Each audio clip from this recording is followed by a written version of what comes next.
I know that.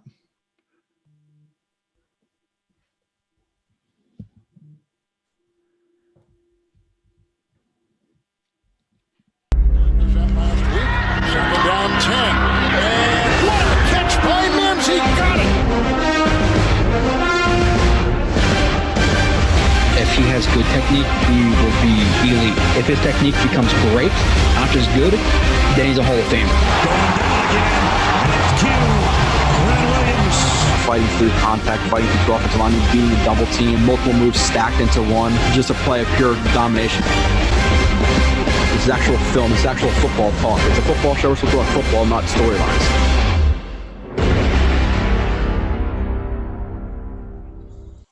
And you are listening to another edition of Blewett's Blitz. Maybe I should throw your name on that intro, Kyle, somewhere, because you're the monthly host of this show. So I feel like we should do you some justice. But Kyle, obviously a lot to talk about today. The next 2, 3, 4 hours, whatever we're doing. With the draft class coming, talking about the approach that the Jets took, the picks, the trade downs, et cetera, et cetera, et cetera. But before we do that, Kyle J. Smith, what's up? Hey, yeah, this one might stick for a while, but I might not be done switching it just yet. We'll see about that. In terms of the name of the show, Joe, hey, listen, I used to listen to a lot of Michael Kay, and I know you criticize him and stuff, as do I. He doesn't know shit about football.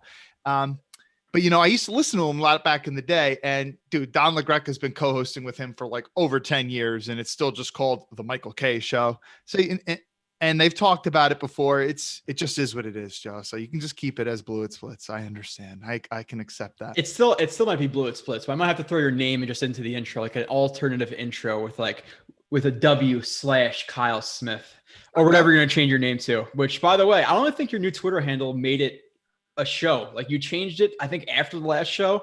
And then before the next one, you didn't even keep that one for a month and you changed it again. So Kyle Smith at Kyle J. Smith, which, by the way, is the middle name Joseph. Yes, it is. Look at that. Yes, it is. It's meant to be. Well, the last one was just to piss you off. I mean, if you don't know that by now, I like getting under your skin. So, when you put Salah's Get Back Man in your Twitter pile, I was just like, let me make it my handle just to kind of piss him off. And I think it worked because I do think it pissed you off. Did it not? I don't know. I know you're trying to play the heel recently, and Save was trying to take some notes. So I'm going to try to be more calm today, which probably won't happen, depending on what I see in the chat. What's up, everybody in the chat? Shadow, J.E., Will A., Alex, Lewis, and the other Lewis. There's 2 Lewises in here. Attilas and Pineda. I don't know if I'm saying those right. What's up? I appreciate all of you. Obviously, you follow me at JoeRB31. I've been at that handle for years and years and years. I don't have commitment issues like Kyle does. So you can follow me there. Appreciate all of you. Subscribe, like the channel, share it. Again, if you don't get your questions, you can always throw a super chat. There's also a call-in. Keep the call-ins relatively short if you do call in. But if you do call in, we will not be mean, but I will question your thinking depending on what your opinion is. 818-573-5427 if you do want to call in. Zach, Josh, Ethan, RR.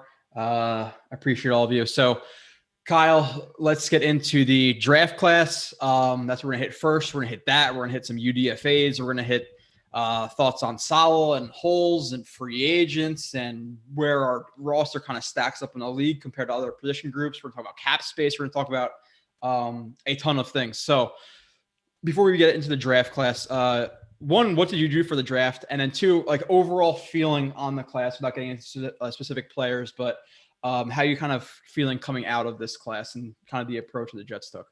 In terms of what I did for the draft, I was going to watch night 1 with my dad.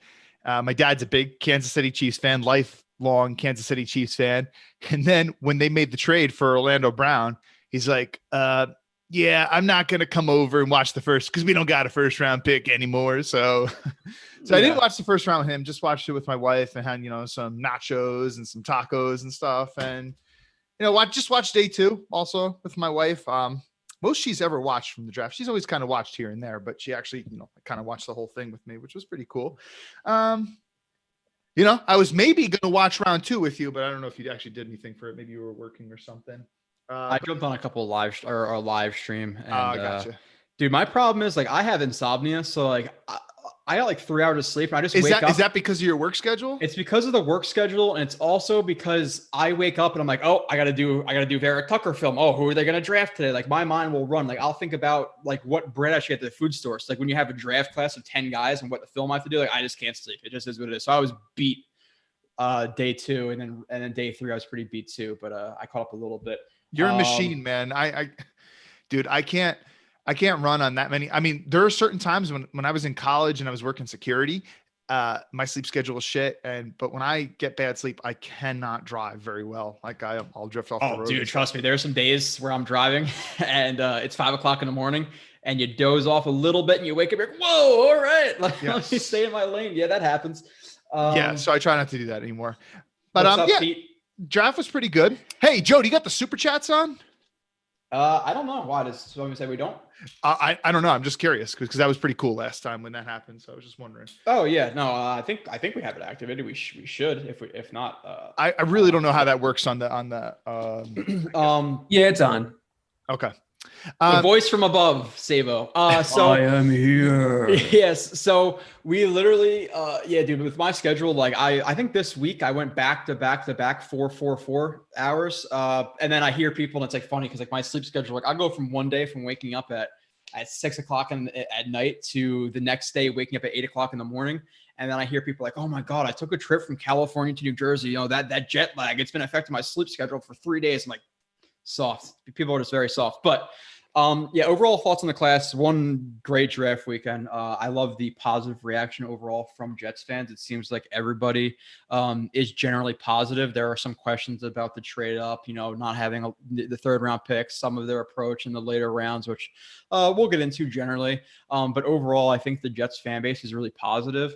And something we'll talk about too, Salah, seeing the kind of how positive he was to some of these guys, some of the actual draft picks reactions to getting drafted by the Jets. Joe Douglas taking pictures of Alijah Vera-Tucker like a proud dad at prom, like some people have compared it to, is very nice to see. The leaders they got, all these guys again, like another trend throughout this draft class was team captain. If not a team captain, you had a guy in Azerladine, I believe I would say his name is, who was injured, worked his ass off apparently to get back to play the 2 games with Florida State.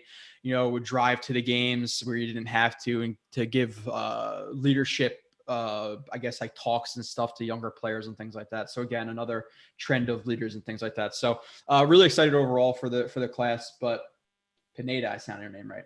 What's up, Pete? Lewis again.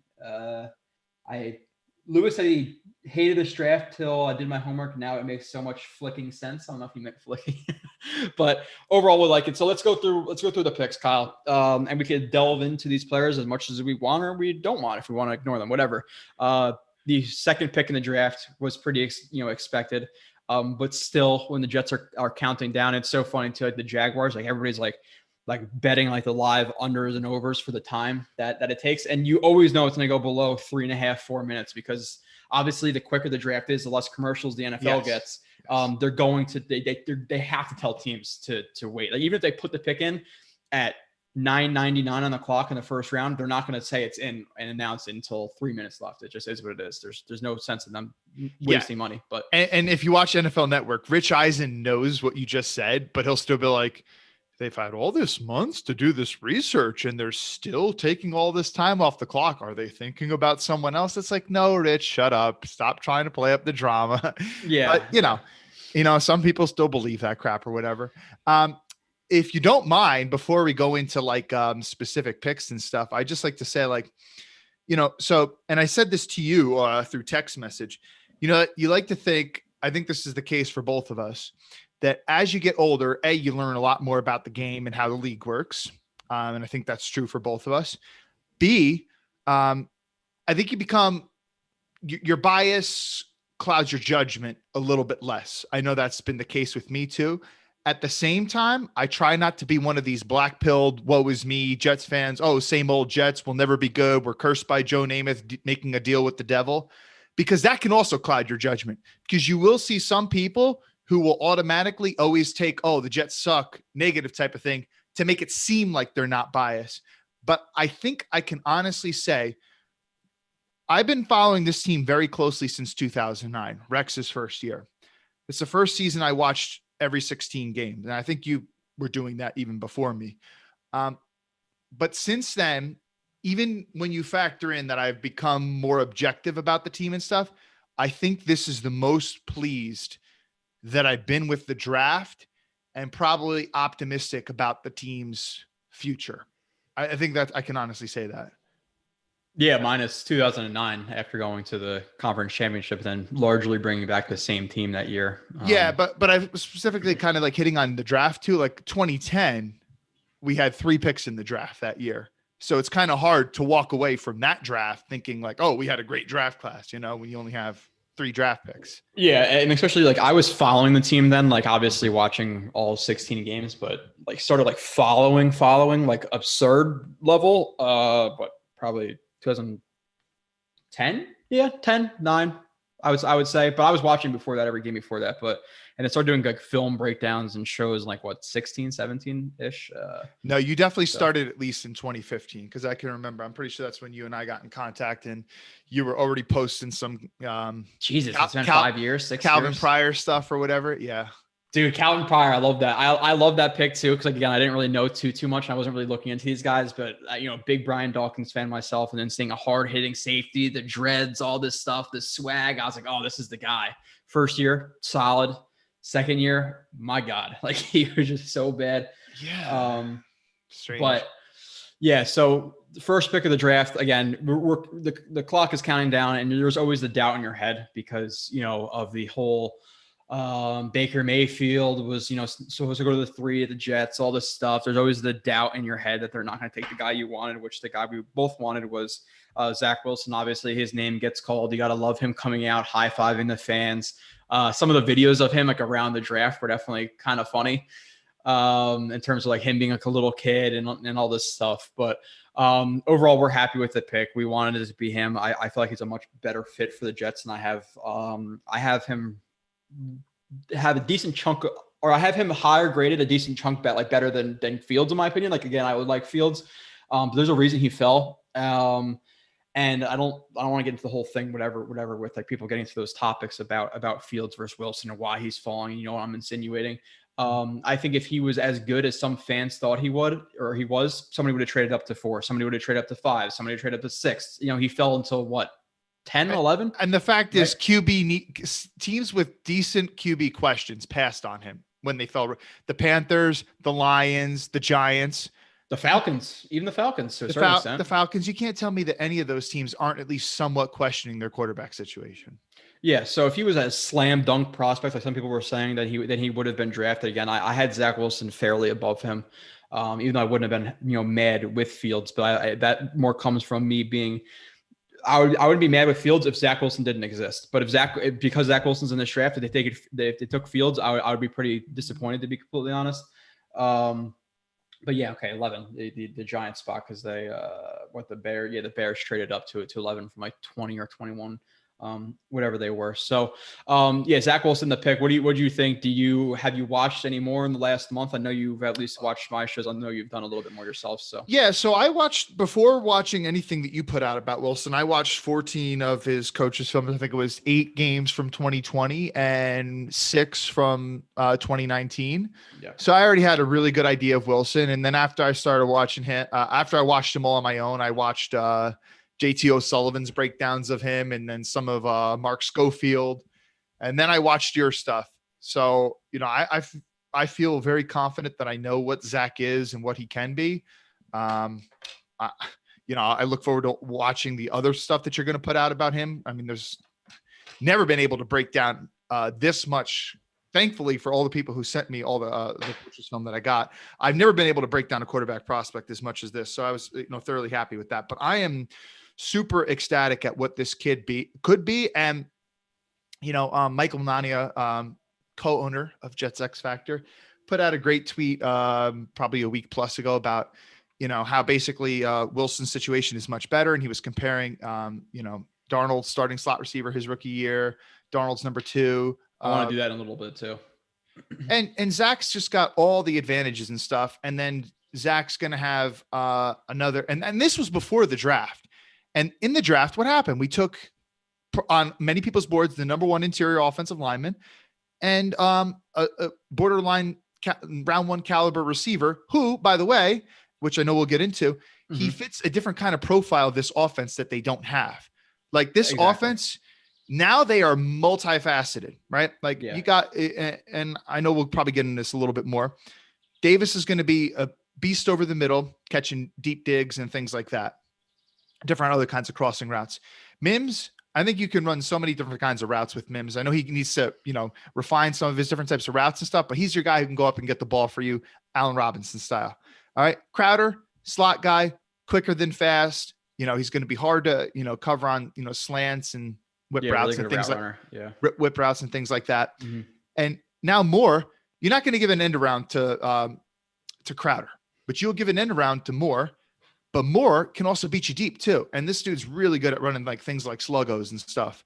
So he's also got that deep element of the game too. So this, like they don't have a Julio Jones number one type receiver as of this point. I know you said that Mims can have AJ Green type upside and hopefully he can achieve that. But they got 4 like really good options for a young kid. And they're all young. The offensive line, is going to be better. Becton year 2. McGovern, you have to assume he's going to get better with a better coaching staff, better scheme, second year in the offense, better guard play. One of the reasons he struggled was shittier guard play around him, another year of Fant in the system.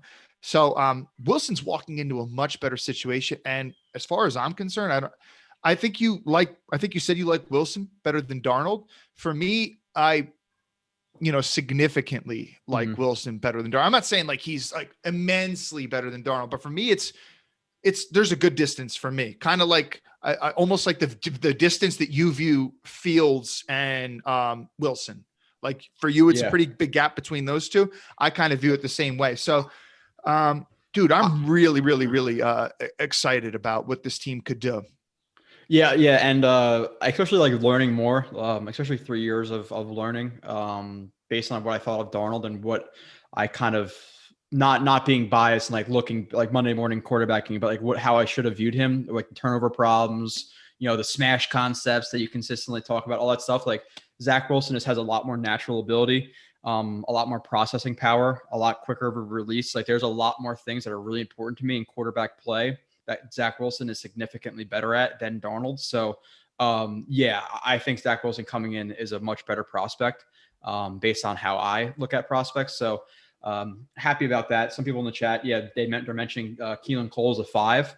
We're going to talk about the receiver, right? The receiver core that the Jets have is the deepest and best it's been since I've been watching. Like I know Decker and Marshall were good, but past that, there really wasn't much. Like they can go 5 deep with pretty much anybody in the NFL. Like who has 5 deep better than the Jets right now? I know we don't have the Julio, like you said, or the Diggs or the Devontae Adams type players, but in terms of depth of this receiver core, it's ridiculous. The offensive line is the best it's been in years, even with what they've done in the draft. So happy about that, and we'll get into all the individual picks. Some people are talking about the draft. I'm not sure about it. Again, we're going to get to every single pick. And then somebody, Nick Roca says the Jets need to, or NY Media, the Jets need to get Wilson weapons and like they did with Darnold. NY Media now, why did the Jets spend 4 of their first picks on offense? Yeah, that's the Rich Minis of the world who like bitched for years about the Jets not getting offense. And then after like 3 picks in a row on offense, it's like, oh, by the way, the Jets defense is bad too. It's like, okay, douche. Sorry to be a little bit whatever, but like, come on, man. And just to that point, like what have specifically I and you as well been saying for months when we've been doing these shows. I said, to be honest, we're probably most likely going rookie quarterback in the draft. Yeah. I don't care. I mean, like I do care if the defense is bad, and I obviously don't want it to be bad, but putting a high priority on going offense for free agency and even draft, like I'm firmly of the belief that you can't really like skew your board and take like, worse positions of need and when there's more talent available on the board. But I feel like when you're drafting a rookie quarterback and so many of them fail, you might want to break your principles just a little bit. And what I mean by that is if you have an offensive player who you got with a similar number draft grade, maybe slightly lower percentage wise than a defensive player, you might go the offensive player just to help out. Yeah. Especially early in the draft, the young quarterback. And I don't know if that was Joe Douglas' approach, but that's what they did. I mean, going up and getting the offensive lineman and then taking more at 34. I mean, I don't know what corner options were available there. They could have took the Notre Dame linebacker, who I think you were decently high on. They just came out and said he had some heart issues. That's why he dropped. Okay. I didn't know that. Yeah. But they could have went with someone like that. I mean, he still went in the second round. But they went with more, and I'm very happy because I really, really, really wanted them. This kid needs help. Yeah. And yeah. And we'll get into that all individually. Some people are talking about go NY, go NY, go. So how bad was the O-line really after watching a lot of the Darnold breakdowns? It looks like Darnold drove the O-line rating down 100%. Like I said, his first year, it was terrible. Last year, it was, let's say, in that 22 to 25 range, which like from that 22 to 25 range is still below average and not good, but it was not as bad as 2017, 2018, 2016. Like it wasn't that bad of a line. Mm-hmm. Again, it wasn't good, but he definitely made it look worse. Again, that Broncos play we always bring up. That's a play where the broadcast people watch it. Oh, the offensive line sucks. You hear the three things about that play. Offensive line sucks, or two things. It sucks, and now he's injured because of the offensive line. Nobody got open. But in reality, you watch the play, there was a guy wide open. He didn't hit him. So, yes, Darnold definitely made the offensive line look worse than it was.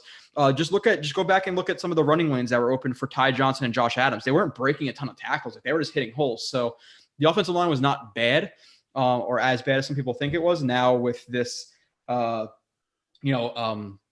this draft, with hopefully Cam Clark, which we'll talk about again. Some people are talking about, is Cam Clark starting? We're going to talk about all that stuff. Do not worry. I just want to kind of keep it in some type of order. I'm excited overall. And the line is definitely better. Ferguson and Mangold retired and Mac did nothing to replace them. Obviously Mac poured what's his highest pick on an offensive lineman? They didn't pour any first round picks. They didn't third round. I think it was third round pick with the Doga, and then past that it was nothing. So you have a GM who came in here and is not just bullshitting fans, and he says, I'm going to prioritize the offensive line. What does he do? First round pick, third round pick, offensive line. Signs McGovern, signs Fant to relatively solid contracts, decent contracts. The next year comes in. AVT trades up for him. Like he's not screwing around. And I think there's going to be, your left tackle to center is pretty set for the next couple of years. You hope that Cam Clark steps up, which we'll talk about. And then Fant is a average to below average tackle. But if Fant is your worst piece, you have a pretty solid line. And I'm not really sure what happened with Clark last year. That was probably the biggest mystery of the draft, to be completely honest, or of last season, to be completely honest, because of some of the injuries that were happening. You had guys like Josh Andrews coming in, et cetera. But, I really liked what he put out, on tape in 2019, specifically against Clemson and some other games I watched. So pretty high on Clark. So we'll see what happens this year. And if not, again, Greg Van Roten's not good. But he's not terrible. Like he's not, Alex, not Alex Lewis. Let's not say that, but he's not, Josh Andrews level bad or any of these guys. He was decently better than what Brian Winters was for his last couple of years with the Jets too. That and considering health too. Brian Winters had some flashes, but he was never, healthy. So yeah, he's below average. But again, this is year 2 of the rebuild. I don't think the offensive line is done. They have 2 first round picks next year. They have top 5 cap space. They have 2 second round picks. So if one of those guys aren't up to snuff, then you sign an offensive lineman or you draft another one in the first or second round. And the offensive line is pretty set. So I'm happy with that. But do we need to talk about anything else with the Zack Wilson pick? Again, I think he fits pretty well. Do you think he starts week 1? Is that a situation you think happens? How could he not? It's not like we have an Alex Smith. Like when the Chiefs drafted Mahomes, they had Alex Smith. Now, stranger things have happened. The Texans traded up to get Watson, and Watson didn't start week 1, and they had Tom Savage starting. So, but the thing is, it's not like but Savage was already on the team and already kind of knew the offense. The Jets at this point only have Morgan, who, Morgan wasn't even in the offense last year. So I can't see how Wilson doesn't start. Now, maybe they bring in Brian Hoyer, who picks up the offense really quick, and maybe they give it to him for a couple of games. But I think that the Jets are going to want to try to compete for a playoff spot this year, especially because it's, 17 games now, and it's now 7 teams that make the playoffs. even if someone like a Hoyer does start week 1, it could really quickly turn over to Wilson. And by the way, I don't think we need to talk about too much about Wilson this show, because we've already done that so much in previous shows, and we will more. So I guess maybe we can devote this more to other guys. And before I forget, shout out to Tyreek. Yeah, Higgins. Yeah. Thank you. Very super chat. Very generous. Yeah. No comment. Just $10. Hey, Tyreek, you're the man. Somebody said it wasn't Sam with the line. It was Adam Gase. His system was horrible. It was a combination of all. Sam was also pretty bad. People are asking about the running back system. I think that Michael Carter will work his way into number 1, but it's still going to be a committee approach, just like they did in San Francisco. Some people talk about the line and what line actually has 5 studs on it. Usually you have like one guy who's average to below average, but thoughts on GVR, decent pass pro, below average run blocker. I would say he's probably a little bit worse in pass protection than he is in run blocking. Run blocking, he's decent because he's a pretty big dude. But overall, again, he's decent. So getting a lot of comments, but we'll get into all this stuff. So moving on to the second pick of the Jets first round. At 23, we were obviously hoping that an offensive lineman fell there. That's preferable, again, because even though singularly the corner position may be a bigger need, but based on Zack Wilson coming in, you want to address the offensive line first. Like that was the biggest need, just considering their situation on their team. So we were hoping offensive lineman fell. Obviously a couple guys started to go, Slater and Sewell, which, by the way, the Bengals, hey, Burrow is getting destroyed all year last year. Let's draft another wide receiver. Just dumb T-building, in my opinion. But some guys started to go off. You had a couple of teams in the Vikings and the Raiders who were coming up who needed some offensive line, and Joe Douglas pulled the trigger. The 23rd overall pick, 2 third-round picks for a 4th-round pick back, a late 4th, and Alijah Vera-Tucker. Again, people are going to be critical because they could have got 2 third-round guys who could have been starters and all this stuff. And look, Tevin Jenkins fell, who had I think some hip issues. That's why he fell a little bit.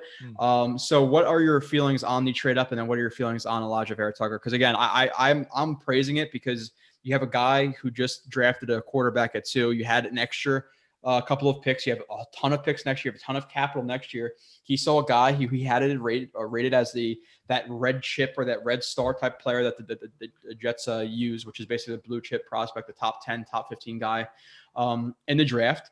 He pulled the trigger. He was aggressive. He went and got his guy. And I like the approach of, or I like that Douglas is flexible. You see him trading down in some drafts. You see him trading up, but they had Alijah Vera-Tucker. They pulled the trigger. I love it. Yeah. If I'm not mistaken, I think Daniel Jeremiah, who's very plugged into the league, being that he was a former scout and he's a broadcaster who's tapped in, and he's a very respectful dude. So, and he doesn't burn bridges, and he's worked with some of these guys like Douglas and stuff. I think one of the things he said is, if you look at where a lot of these linemen are ranked, and he might have been specifically referring to tackles, but it might also apply to interior offensive linemen as well, that teams really kind of have really different rankings on them. Mm-hmm. And as you said, the Jets did have him ranked very highly. So I don't think it was kind of like a stretch that, the Jets were just kind of reaching for a lineman because they really needed a lineman and they want to protect the young kid. But I think Sal Paolantonio said, who, he's got some inside sources, especially with the Eagles, but I think a little bit with the Jets, that the Jets had him as like a top 10 player. So if he's a top 10 player and you get him at 14, so what? And it does fit a sincere position of need, and it fits, protect the young kid. And I think the thing with Vera-Tucker is he's a very safe player. It's hard for me to see this kid becoming an absolute failure. Now, will he ever become, straight up just, road grader type of player? I don't think that's, in his style, but he can still become very good in terms of solid and pass pro, really good at getting, and I think he fits the scheme very well too. We're going to talk about this offense and what we're expecting to be. Get to the second level, cut guys off. And one thing that he does good, as opposed to someone like Connor McGovern, he gets to the second level, he stays on blocks. Connor McGovern, good at reaching players and stuff, gets to the second level sometimes, and linebackers can shed him and dust him off. So I think this guy is going to be a really good fit for the offense. And I have to think, when you grade draft players, teams do factor their scheme at least somewhat into their draft evaluation. They'd be idiots not to. They have to. So I think this is one of the reasons why the Jets had him ranked so high. Like, oh, this dude's going to be exactly what we're looking for in this type of offense. And versus take someone like Tevin Jenkins, for example. I'm not going to claim like I watched a lot of him or anything like that, but probably much so an ideal scheme fit than Vera-Tucker. Yeah, right? and that's why you have people who are like, you see all these like draft people, like Jets draft people, like, oh, Trey Smith and all the other guards who can't really move. Who was the other big guy? I forget there's other big guy everybody wanted, but like, and people say, oh, well, adjust your scheme. I think like the easy thing to say is, oh, adjust your scheme to make it. So about the Alabama guard? The Alabama guard, and there's another one, the big ass dude. He's like 345. Someone will drop in the chat. They always do that. Okay. And now people are talking about like, okay, well, they traded up, they wasted the picks again in a draft that's relatively shallow, like 150 players, whatever. Like I think like 100 players less came out, a lot of opt-outs, not a lot of medicals on guys, not the full combine, not as many interviews. People opting out in 2019. Like there's less of a pool this year. So be aggressive. Go get your guy. You had him rated as a top 10 player, the best guard in the draft. And people who are saying, oh, guards don't matter. Bullshit, because Quentin Nelson matters a lot for the Colts. And I'm not saying that AVT is going to be Nelson, but if you pair Becton next to AVT, which he's going to play left guard, and then McGovern, like that's a really solid left side, and the right side's not bad right now. We'll talk about who's going to be in that spot, but yeah, Ben Cleveland, thank you for the chat for dropping that. So like that's another guy who can't move. So oh, just adjust your scheme. You have to run one scheme. It's not like one guy can just do one thing. Like if you need your guards to move to the second level on outside zone, you need them to move to the second level. You're not just going to down block because he can down block on his own scheme. Like, that doesn't make no sense. So in that situation, you absolutely need guys who are fit together. So yeah, he was a top 10 player based on scheme as well. Watching the 2 games that I did so far, awesome player, like absurdly consistent. Like he, from a snap to snap basis, he's ridiculously consistent. The athleticism, the change of direction, the technique, the foot cadence, the foot speed, the change, like I said, the change of direction, the ability to pass off blocks, stuff offensive or defensive linemen to his other offensive linemen, his awareness of blitz, the ability to pass off stunts. I think I already said that, but like super consistent, very, very consistent. I'm 2 games through, but so far I'm thrilled with that pick. I'll watch a lot more games and do a review of him. I'm putting out to votes on Twitter about who's going first, but really happy with Alijah Vera-Tucker again. What happens if you don't trade up and you don't have Tevin Jenkins rated as highly? You're afraid of Farley's injuries, let's say, who I think actually went below 23. So there's guys who might have been there, Jenkins and then Darrisaw were there, but Darrisaw was a tackle. But if they I think Farley went in the late 20s, if I'm not mistaken.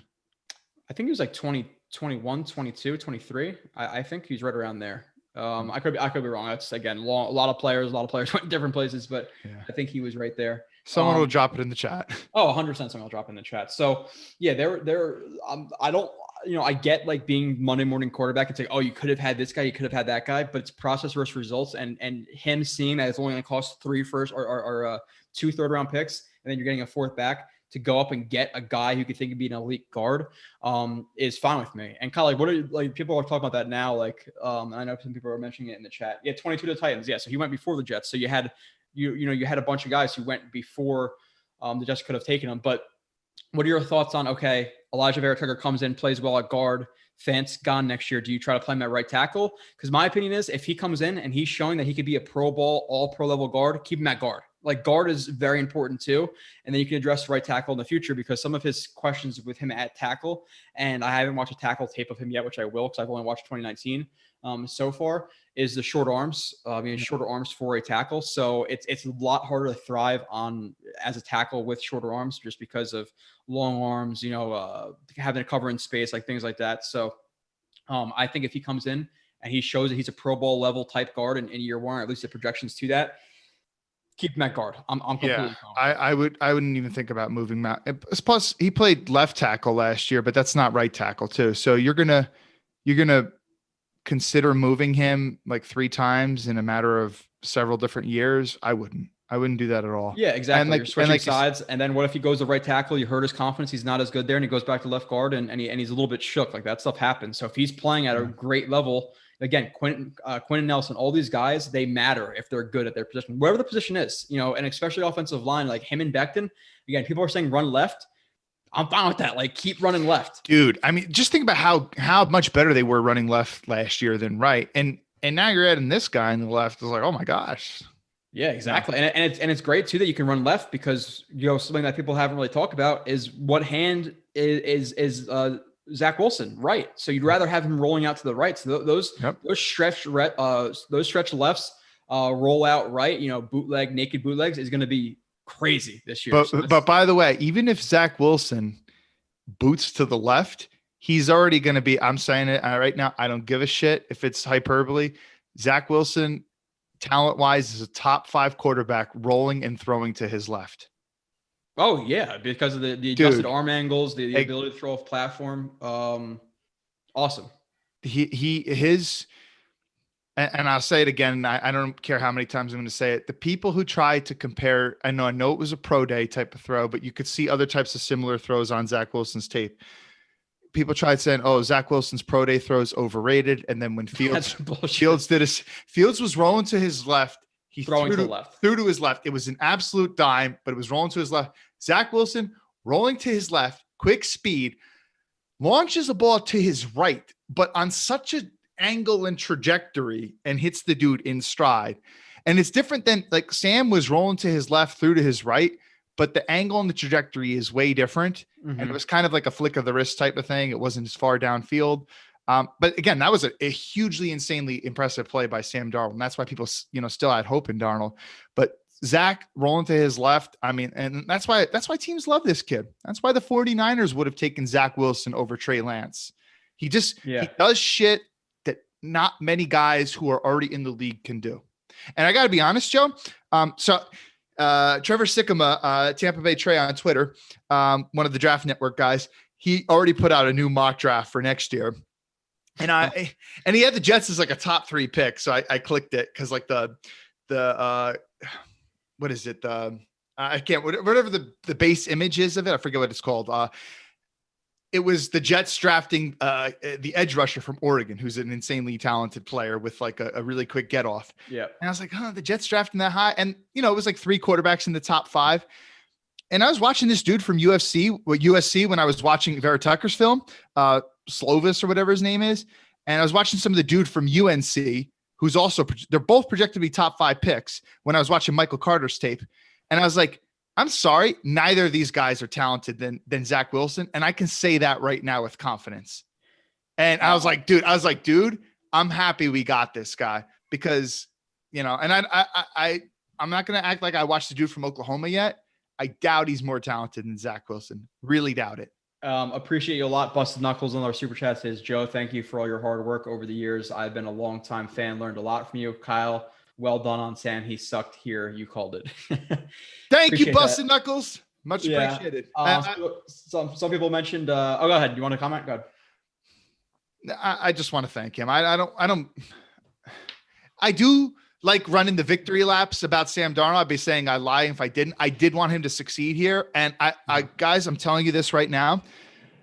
I know even after he's been traded, I criticize him a little bit, but I promise you guys, I'm trying to restrain myself as well. Like I almost wanted to tweet out on draft night, that second rounder we're getting next year from Carolina, it's going to be a high second rounder since they got Sam Darnold starting for them. I almost wanted to tweet that, but I was like, no, I'm not going to. You'll get killed by the Darnold truth, or not the truthers out there, the Darnold falsers, I guess.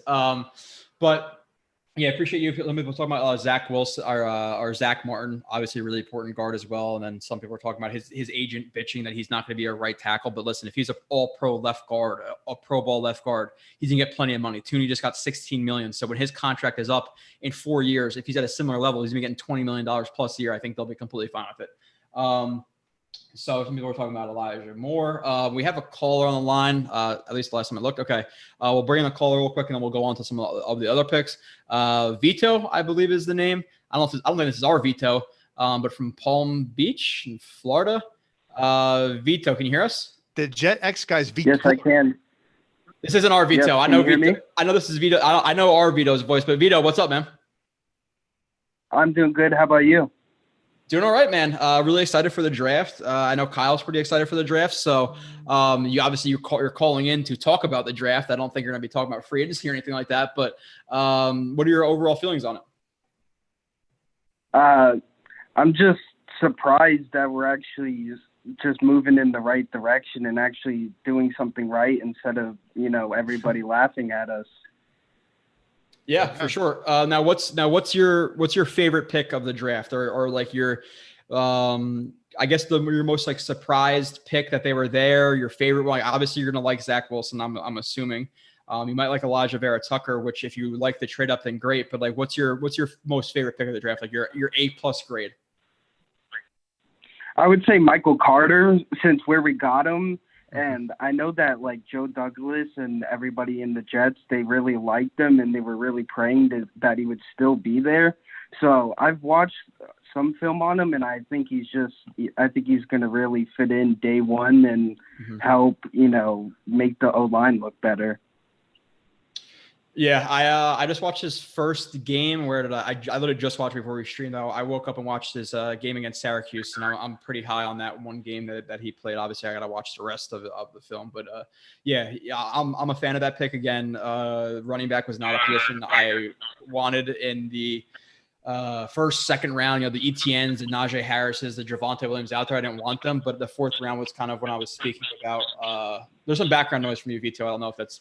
If you got your speakerphone on, maybe turn the volume down or something. But Okay. overall, some people talk about Gainwell, and there's a reason he fell. I think some people were disappointed in his pro day, him taking a year off and then coming in out of shape to his pro day, and it might have shown some things about his work ethic. So I liked Gainwell. I liked Carter as like those like that second tier of players, and I'm happy with Carter for sure. Now, is there a pick that you did not like? Is there a position where you thought the Jets should have gone somewhere different? I think my thought process was while the draft was still happening, I would have thought a tight end. I'm sorry, but since we signed Kenny Yeboah after the draft, I don't think so. No. Okay, cool. Hey, I'm fine with somebody who likes every single pick of the Jets. There were some positions where I wanted some different guys, which I'll talk about in a little bit. Some people are saying Nazir Ladine and Elijah Moore. Yeah, there's overall, Kyle, we'll get into all of these one by one, but overall, I think we're both giving them. And again, like people will do draft grades, and some people will always shit on draft grades, which I get because you can't necessarily grade a draft. I get it, but like I think when people grade drafts, when people grade drafts, it's more about the process of the picks than necessarily the play, like how good the players are going to be. So, overall, we give it a pretty good grade. But is there anything else you want to discuss, Vito? No, I was just gonna say, like, I think Jonathan Marshall can be something special if he can learn the defense well and can really, learn from Quinnen. And, because if he's good in 3 years, we're not going to be talking about, we took him at 200 or wherever we took him at.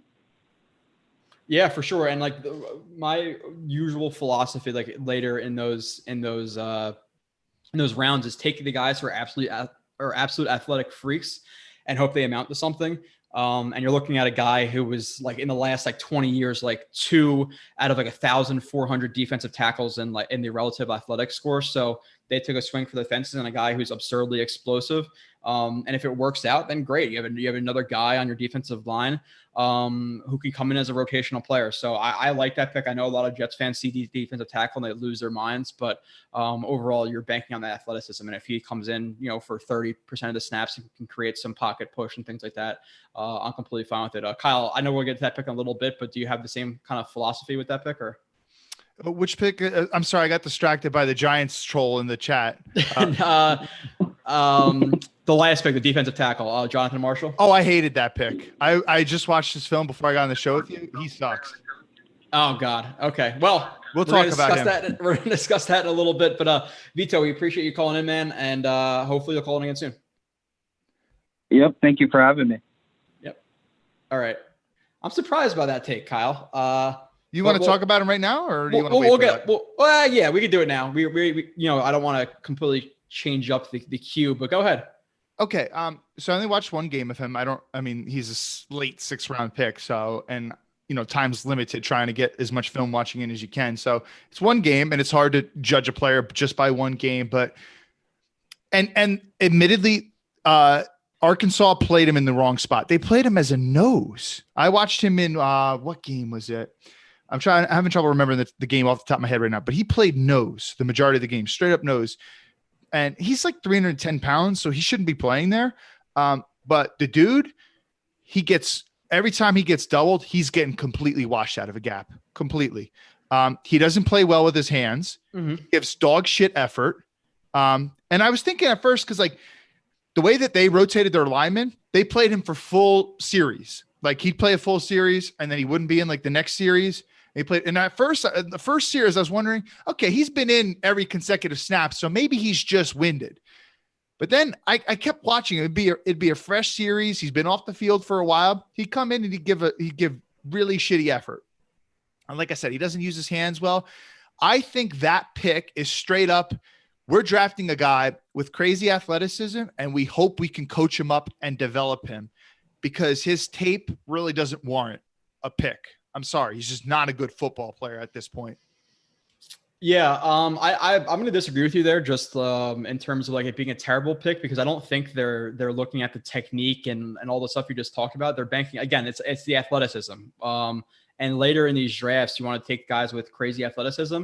And like you said, openly that he was miscast. Like he was too frequently two gapping zero tech with a guy who is an explosive three technique type player. So I think they're banking on that.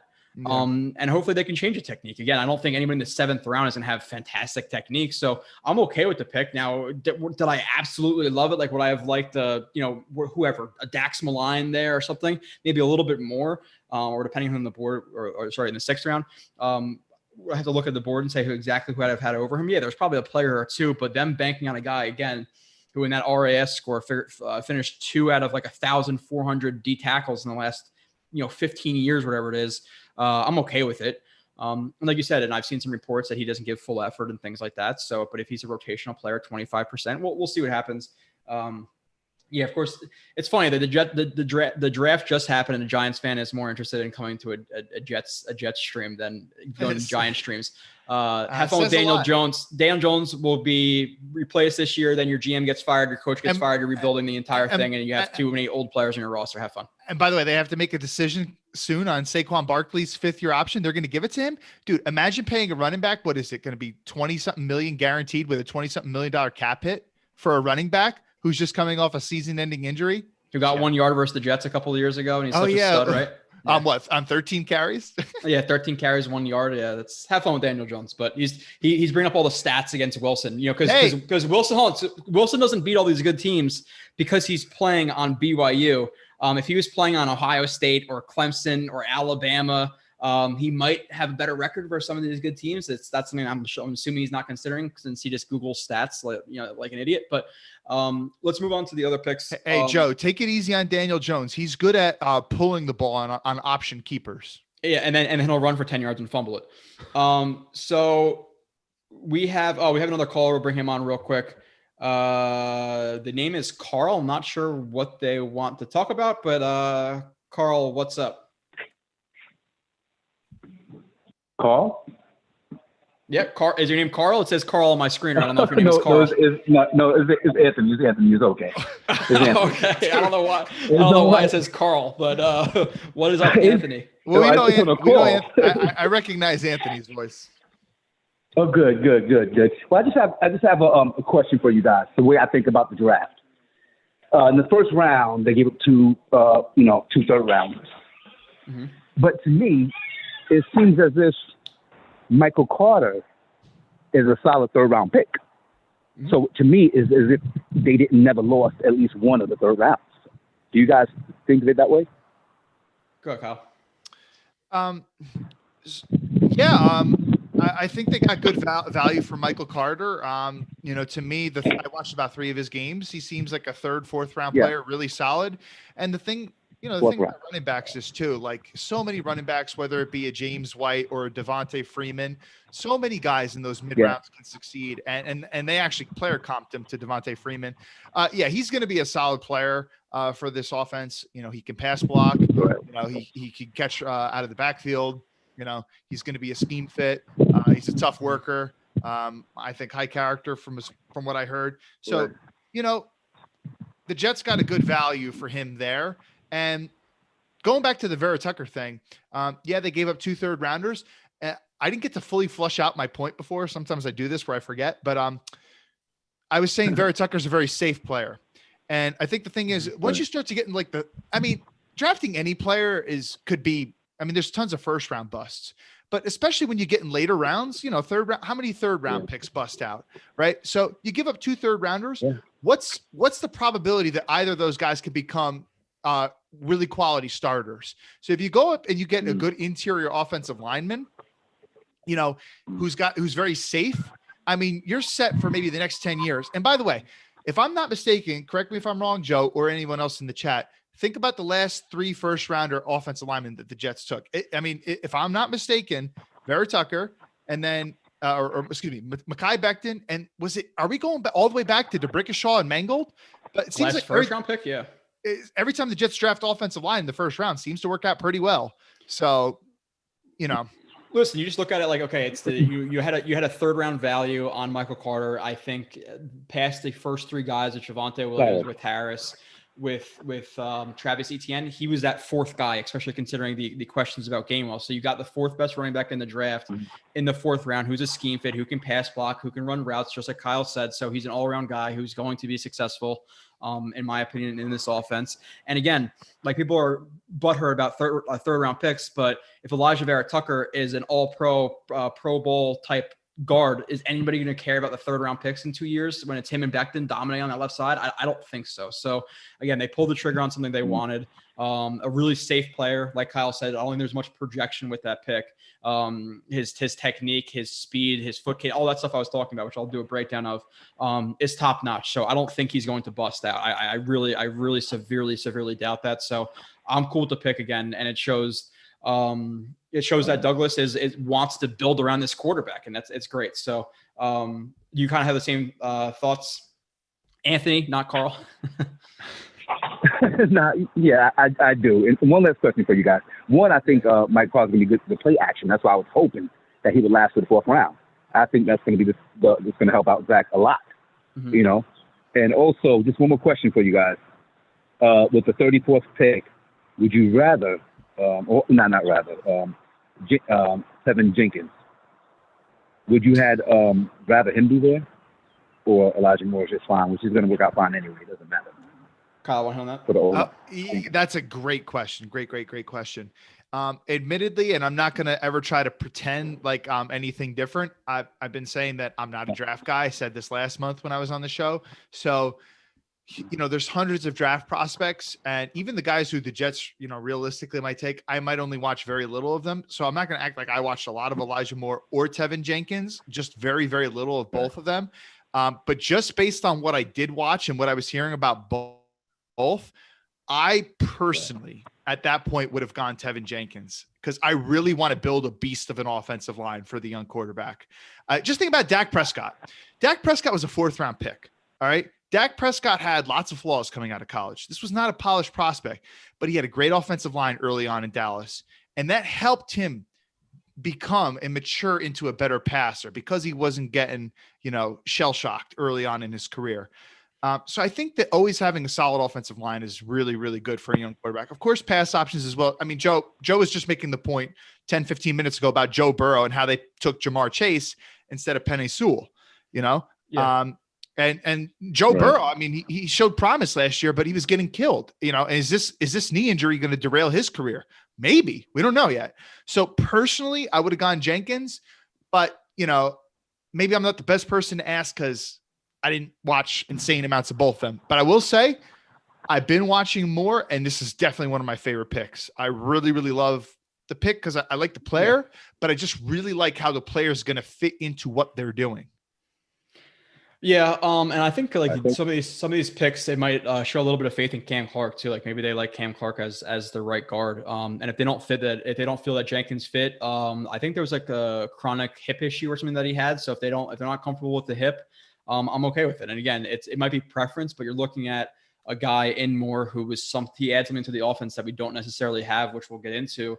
And next year, the receivers, you may not have Crowder here. You may not have Cole here. So you're addressing a future need in Moore and a need right now at the same time. So your receivers next year might be Moore, Mims, and Davis, which we're all pretty okay with. So it's not necessarily a this year pick. It's more of a future pick. And again, he feels like that niche role that we need this year. So definitely cool with it. But again, it could be a situation where we don't really know what they're thinking, where they're liking, again, a Clark, or they were not comfortable with some of the things that Jenkins was bringing to the table and some of the questions about the medicals. So I would have rather had Jenkins before the pick, and maybe after the pick, I'm starting to lean a little bit towards more. But again, I don't have the medical, so I'm not really too sure. But just based on what I've heard, I think it's a completely fine pick.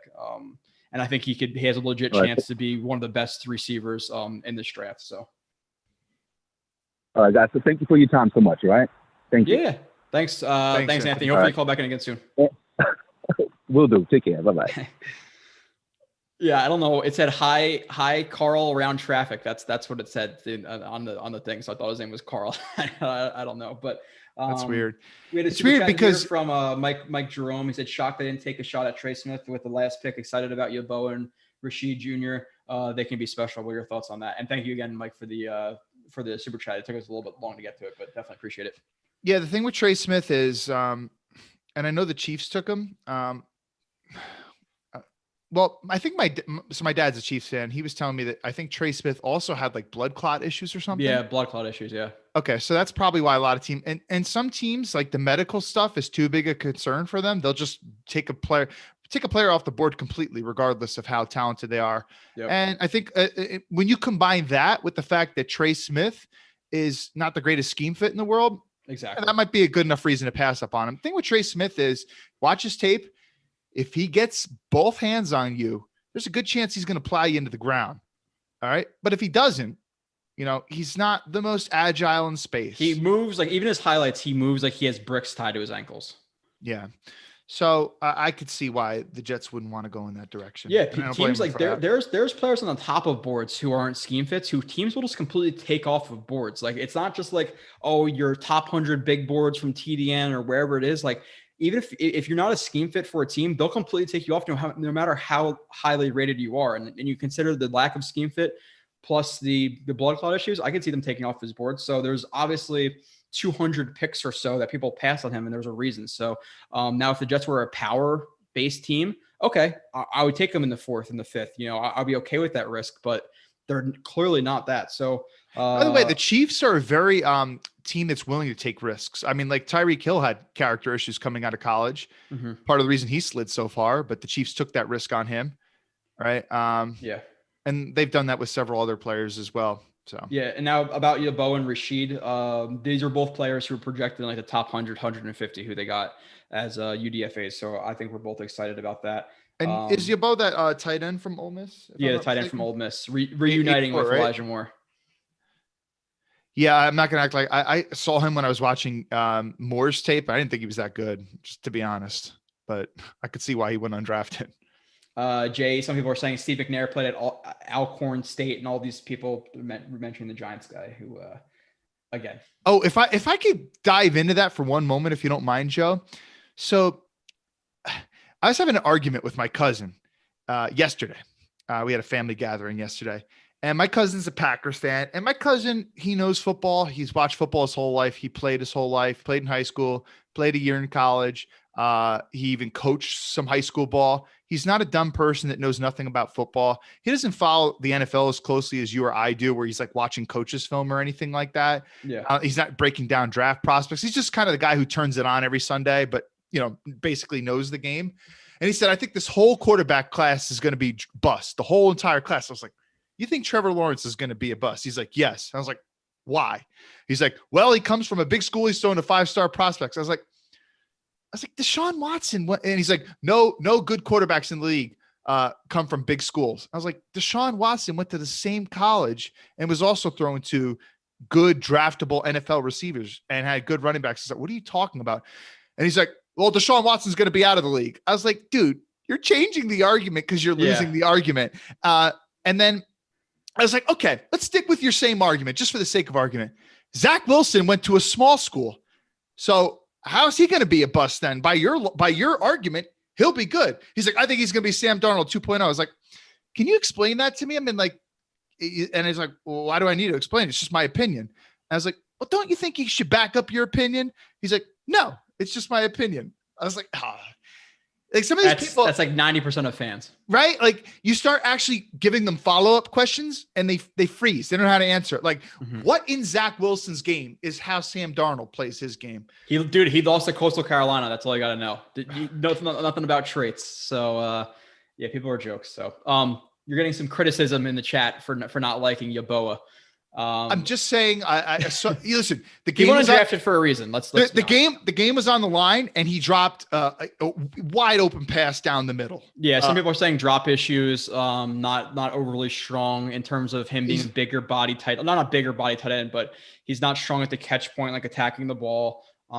He's not an inline guy. So there's definitely some questions now in terms of an undrafted guy. I'm happy they got him. That's for sure. I would have been okay with taking him in the 4th or 5th round based on where I saw him projected. They would put him as a sifter on inside zone blocks and stuff. A lot, yeah. And he wasn't moving guys or anything like that. So I mean, I just don't get it. I mean, maybe he'll be good. Maybe I didn't watch enough, but just nothing impressed me. The fans are big fans of Yeboah.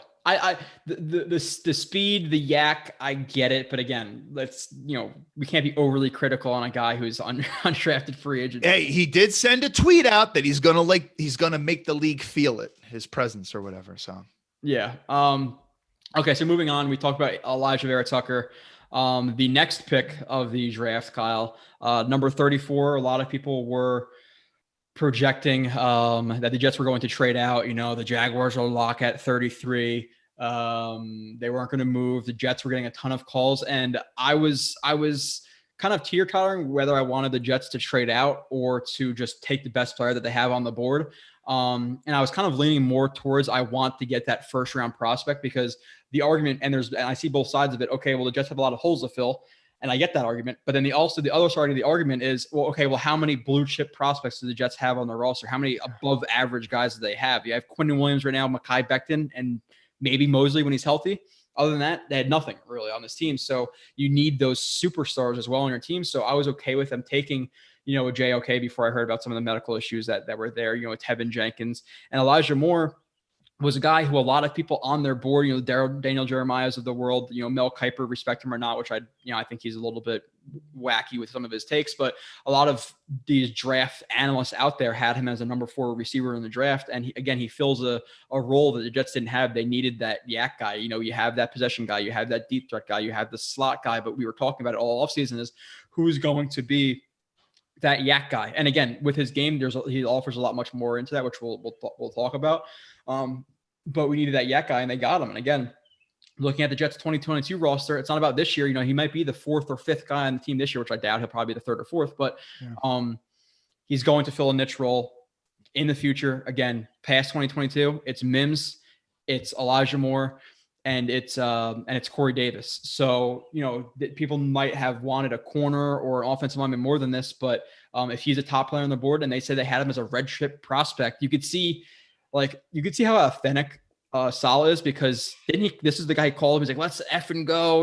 We're so pumped to get you. We didn't think you're going to fall. And it seemed like, based on all the reports that were out there from whoever it was, that the Jets had him as a very highly rated prospect. Again, that red star player instead of the blue chip.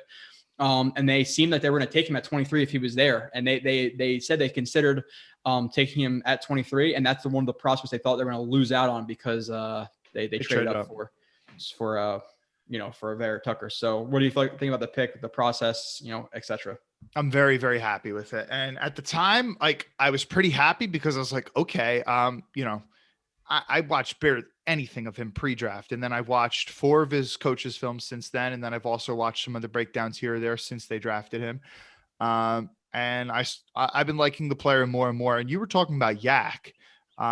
Dude. So I think one of the things about him, I haven't seen talked about enough amongst people. And, sometimes I try to isolate myself before because it's natural to isolate and latch yourself onto other people's opinions. So try to form my own first. But he's really good at looking a ball in, catching it, looking it in, and transitioning right to running. His ability, and I'm not going to I'm just pulling up my highlights, but or the plays I've already recorded, but Another part of his game is he's so good with yak because he doesn't have to slow down to catch the ball. He runs through the catch and he maintains his speed throughout the catch. So it is overall super impressed with the player that you're getting. Again, like when the Jets took him, it was, oh, well, he's the slot guy, he's a yak guy, and that's all you really heard about him. And I started digging into what he was as a player, and dude, like fierce guy. You had AJ Brown, who's literally like crying to him about his potential in the league, and he's doing stuff that AJ Brown can't do, who's one of the top receivers in the league. Plays bigger than his side. Like, these are some of the things that I had listed. Fierce, plays bigger than his side, not afraid over the middle. Quick. In terms of his shiftiness, he has like 4.3, like legit like 4.3 speed. Can win deep, and like some of the comparisons out there I think are pretty good. Like a Santana Moss, really quick guy who can get some yak. A Steve Smith because of the toughness. A Tyler Lockett because he's a smaller guy, but offers a ton of things. Again, there's nothing in his game that I don't see that he can't do. He could play X, he could play Z. He could be that yak guy. He could be a returner. The only questions I have about him are versus bigger guys in press. I want to see him get off of press. Yes, I want to see in his film. I didn't see it so far in the game or two I watched.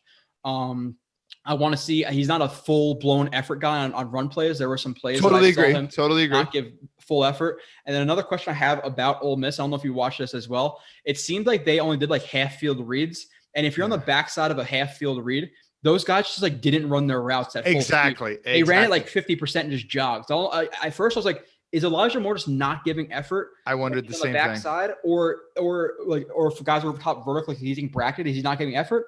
But then I started watching other players. I'm like, why does nobody on the backside of Ole Miss's concepts give effort? Like, is that just a thing, like a philosophy thing that they do? So I don't really know what that's about, but overall it seemed like that was more of a scheme-based thing, like rest if you're not on the front side of the read, because apparently the quarterback only goes 1-2 and that's it. Like after that, you're done. He just runs. So, and again, you said something that I agree with. I think he was underutilized. Like, how many plays on this was he a decoy, or was he just like ran on like a 3-yard hitch? So, overall, again, I think he offers so many different things to this offense. He's not just a gadget guy. That is not what he is. Do not be mistaken. But the only questions you have about him are the size, the lack of effort in terms of blocking guys. And then some of the technique, like the thing about him that's super exciting is you see him absolutely whip out of his breaks. But there are issues that I see in terms of the technical side of it, where, again, he's already top-notch in terms of getting out of route breaks. If he fixes his technique, watch out, because like he has some of the same issues that Mims did in terms of like overextending into breaks where he lunges instead of slamming down. But already as a route runner, like you see all the videos out there, he's top-notch, but he could be like elite route runner if he fixes little technical things that I want to see brushed up. You picked up on that more than me. I honestly, I didn't catch that, so I'm glad you did. The comparison to Mims getting, but overall, like as a receiver, again, tough as hell, yak, deep threat, like he could do everything. And I am legitimately really, really excited for more. Like I think he's going to be hell of a good player. So, and supposedly has really high character too. Yeah. Right? Yeah. Praise for his leadership and all that stuff. And that's a Joe Douglas trend. You're not going to really see him take guys who are flawed character wise. So, talk about the size 5'9", all the stuff, but I also have a play of him going up and getting a ball deep middle for a 5'9" guy. Super impressive. I could pull it up, but any other thoughts on that, Kyle? Yeah. So going what you said about how he's a deep threat as well, dude, that Mississippi quarterback, especially number 2, he is horrible. Dude, I watched 4 games. This dude threw, I don't know how many interceptions in those games and a couple pick sixes. He's really bad. And didn't Moore, correct me if I'm wrong, I don't always know some of the storyline things behind some of this stuff, but I think he opted out at some point of the 2020 season, like later in the season or whatever, maybe when COVID cases started ticking up. Is that true? Yeah. Yeah. Part of me has to wonder, like, okay, I already did enough this season and this quarterback sucks. So they basically, from what I heard, they basically told him like, hey, you're already a top projected draft pick. Like just take off the last 2 games or whatever it was. So he did. And he broke a ton of Ole Miss records. And I don't know if you guys have heard of DK Metcalf and AJ Brown, but he was breaking their records. And he played in 2 less games in a obviously questionable season in terms of like COVID and preparation, all that stuff. Like, and you just saw this play, like in terms of being a deep threat, like he high points the ball, he runs through the catch, he's tough as hell. Like he doesn't care if he's gonna have to face up a linebacker over the middle. Like the dude is a baller. Like that just is what it is. And dude, did you watch the Vanderbilt game yet? I watched one game. I'm trying to watch a little bit of each so I get a general feel for the guys and then really dive in. But this is the first full-blown review I'll do, which I probably have Marcus Coleman on for. I would think that's what fans would want to see, me and Marcus doing this. Yes, please. No, I didn't watch Vanderbilt yet. Dude, in that Vanderbilt game, he had like 200-something yards. But they used him. So there was a couple plays in that game where they isolated him as the one receiver on the field side of the field. And he was lined up on an island with a cornerback, and the safety's obviously shaded to the other side. And dude, he's running sluggos. Sometimes he's just running, a straight go route. He's fucking cooking these corners with lots of space off them. And the quarterback is either not getting him the ball where it needs to go, or there was the defensive back, the corner did pass interference. He could have had like maybe close to 300 yards in that game. Dude, like I said, I don't know really how to say this. I think, again, like you said, like we try to not put on the fan goggles. And like, there's been players I've openly shitted on who people are like, what the hell are you doing, with like Carpenter and, whoever else throughout history, Bless Austin and Morris Claiborne, whoever it might have been. But like, I don't want to just like seem like, I think he's right here. I don't want to just seem like I'm hyping his seat up for no reason, but like, he is a freaking baller. Like I said, I really, really, really like what I saw from one game from this. Even this, like Tampa too, like again, a guy who runs through the catch and attacks the ball. Like if he didn't take that angle to avoid that deep Tampa defender, like maybe he doesn't make that catch. Like I love his game. That is something that a receiver can learn, and they do learn. But there's also that like fitting into that part of the Tampa 2 zone. That's just something that some guys just instinctually have, and some other guys don't. And to see him fit himself in there like that, extend the hands, make a swift hands catch, not bobble the ball, quickly transition into the run. His hands are soft, man. Like he has really, really good hands. And when they took him, Daniel Jeremiah said, and DJ is one of the draft guys that you have to respect more than others. He said, I liked him better than Kadarius Toney, which if that Giants troll is still in here, you guys. So my thoughts on Toney, like what I started hearing from people I respected, and I like Toney as a guy, but like at 34, I don't know, because he seems like more of like that niche guy. Like he's a yak guy, but then when people actually got into his film, we're talking about his route running, like his route running is lacking. It's just a lot of yak, like best yak player in the draft. And Toney can like truck a guy too.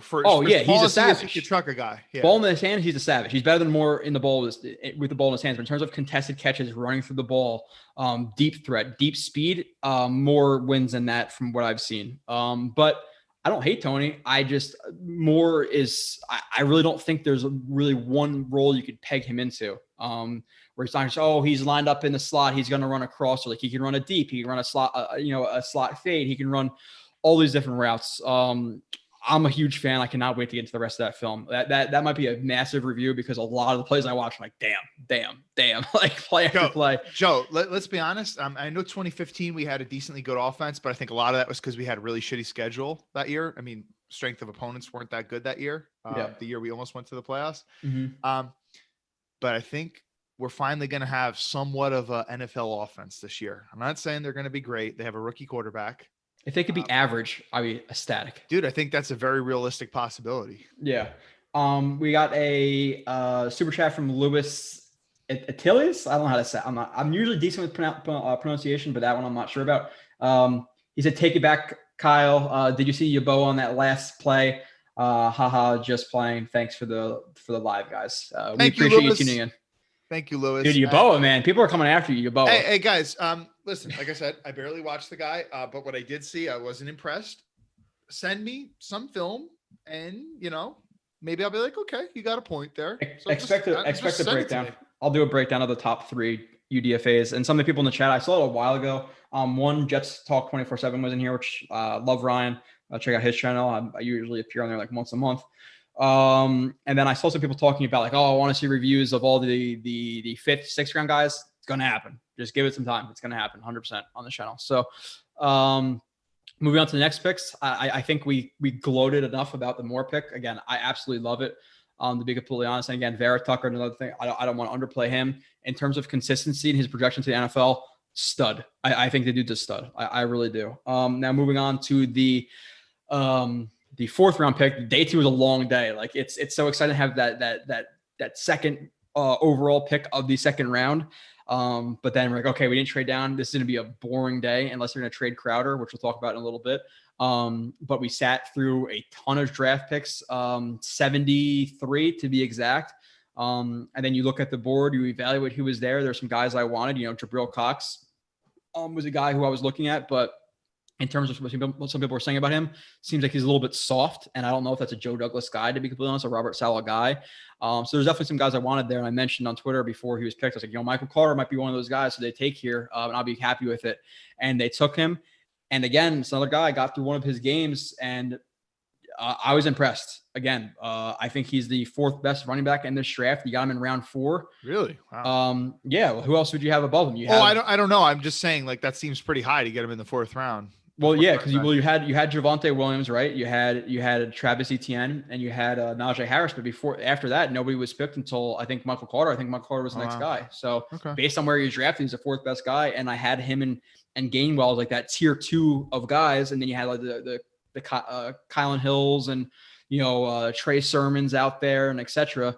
Maybe Trey Sermon was taken a little bit before that. Maybe he was a 5th. Oh yeah, Trey taken before that. Yeah, I'm pretty sure Trey Sermon. Okay, so maybe he was a 5th. But overall, again, watching his game and what you got with him in a fourth round back, a guy who I think could be the number 1 now with the Jets system and how they rotate backs in. Will he ever be like a true number 1 in terms of snap percentage, in terms of like getting 80% of the snaps? Maybe not. Maybe he's more about 60, but he'll be rested. Again, a guy who runs low.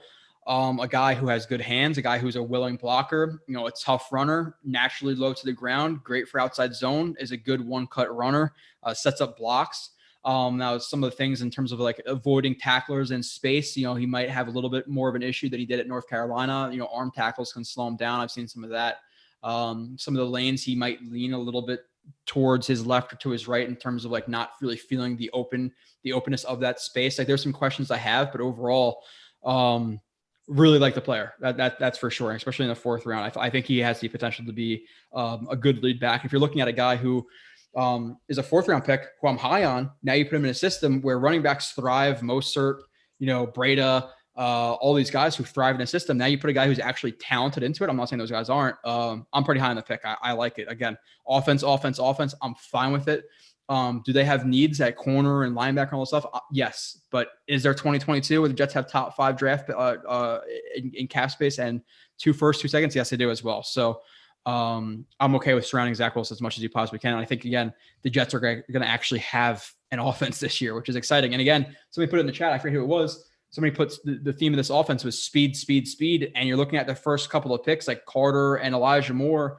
I wouldn't call Carter fast. He's quick, not fast. He's twitchy. So yeah, maybe quicker than fast, but still overall he's pretty fast. And especially we'll talk about the later on guys. They're definitely a lot of them have some good speed as well. But I'm happy with the pick here for sure. Yeah, my biggest thing with running backs is I like running backs that are well-rounded. Like you can keep them on the field at any time because it's all about, they can confuse a defense. Like go back. So let me shit on this Giants fan again. Back when the Giants were actually good, the Giants, they had, running backs who could do different things. When Brandon Jacobs was on the field, you knew they were running the ball. You're not putting them out to catch a ball. All right. Now the Giants are bad now. But the thing about Saquon is good in the receiving game. He's good at running the ball. Dude can't pass block for his life. Michael Carter's competent in all areas. All right. I'm not saying I would take Michael Carter over Saquon Barkley. I wouldn't. I'm not stupid. Yeah. But I mean, when you have him on the field, it's not giving the defense a tell of what you're doing. Right. So you're confident you can keep him in there on, 3, 5-step drop, 7-step drop, bootleg, whatever it is. It's not giving the defense a tell. And the NFL, you got so many fast players and stuff who can get to A and Z. It's all about making players think. And Salah, and this is one of the reasons why Salah has been successful. He wants players playing fast. They don't have to think too much, so if you can get the defense guessing what you're going to do, you already got an edge on them. So I like the fact that Carter's diverse. And another reason why I really like the pick, and I know I'm not praising, I kind of am praising him for different things he can do, but I like taking running backs in this area. Just think about someone like James White, solid player, nothing flashy, Devontae Freeman, so many good quality running backs who are just, guys who can get the job done. You can get in the 4th round, and you're not going to have to pay this guy money, and you might not even keep him around for the second contract. Teams that invest big money in running backs, it usually doesn't work out well for them. So I think that the Jets, just by virtue of drafting him where they're drafting him, they're spending their cap in the right spaces now too. So I like that they got him here. And Javonte Williams, just from watching he is a better running back than Michael Carter. So, let's not be biased, Jets fans. We got the worst North Carolina running back. If we're being honest with ourselves, and I don't think too many of you guys would argue that, but maybe some of you guys would, just because we're Jets fans. But Joe, would I take if I had to take Javonte Williams at 34 instead of Moore? There's no way I'm doing it versus getting Michael Carter at 107, where we got him from.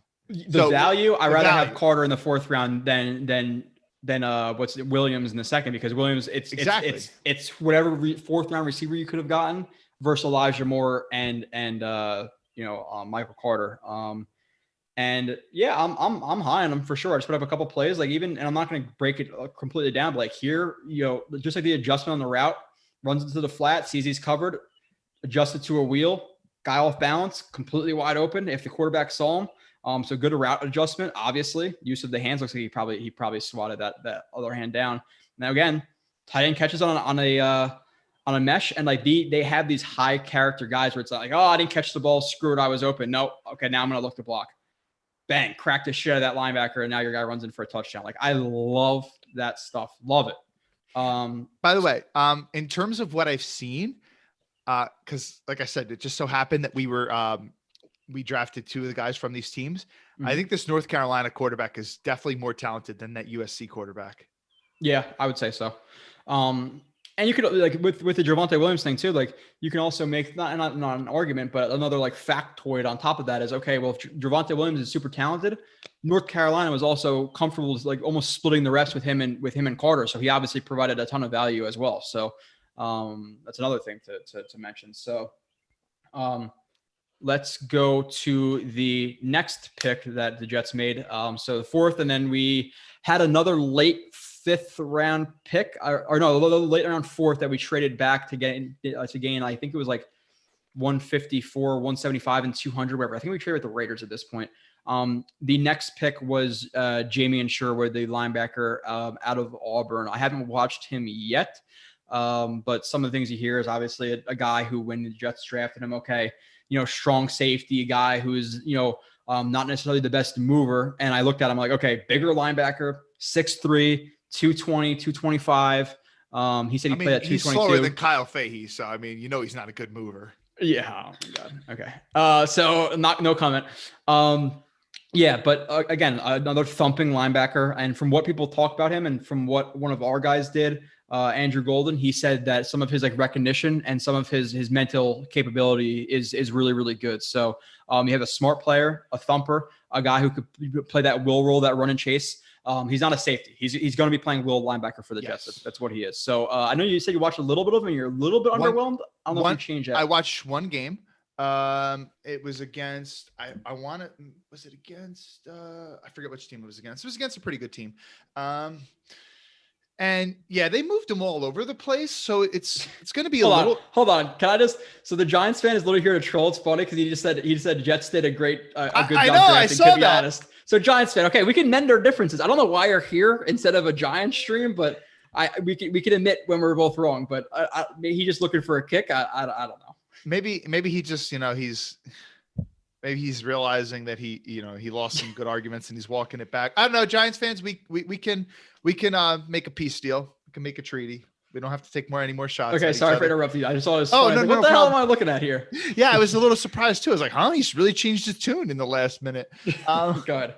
What were we talking about? Oh, we were talking about Sherwood. Sherwood, yeah. So I watched one game of him. They moved him all over the place. And honestly, I think the only positive thing that I typed up as a note about him was it seems like he's pretty good at communicating pre-snap. Right. Okay. And supposedly a high character guy. Was he a captain? Team captain? I do not know if he was a team captain. I know he was like, again, another guy who was a team leader type guy though. Okay. But the dude doesn't move well. I don't even think he's particularly, I think Jeff Lloyd, who's definitely more of a draft guy than I am, I think he replied to me and said he's physical. I didn't really see too much of that. I didn't see like a guy who was like a really physical specimen. Again, I'm just being literally a YouTube guy right now who just looks up highlights because that's literally what I did after the Jets picked him. From what I've seen, he was thumping dudes. Like he looked to be pretty physical. Now with the physicality that I saw in question was he's not a great block shedder. Apparently he gets stuck on blocks in terms of like smacking dudes across the middle. He'll do that. And again, if he was projected to play strong safety for the Jets and had more deep coverage responsibilities, which it seems like a lot of his questions were, I don't know if he has the speed to handle deep half. I don't know if he can match receivers, all this stuff. No. But now you flex him into the box. Now you're talking about running backs and tight ends, not versus receivers. So it's a little tough because like, all right, the one game I watched, like if you're thinking like he wasn't playing much, like he was not in the box that often. Like even some plays in that game, they had him at free safety, like the single high deep guy. Yeah, which he's not going to do for the Jets ever. So exactly. So it was a little hard to project based on what I saw, but I walked away not super impressed. But again, it was one game, so I could just kind of leave it at that. But it did look like he was pretty good at communicating. There were a couple plays I'll say where he recognized like two crossing routes, whether it be mesh or different levels of dig routes. Yeah. Where he passed off the shorter one, kind of like something that you highlighted, which CJ Mosley's good at. Oh yeah. And took the deeper one. So that kind of impressed me a little bit. And it wasn't really the athleticism that got him where it needed to be. He just recognized the route combination.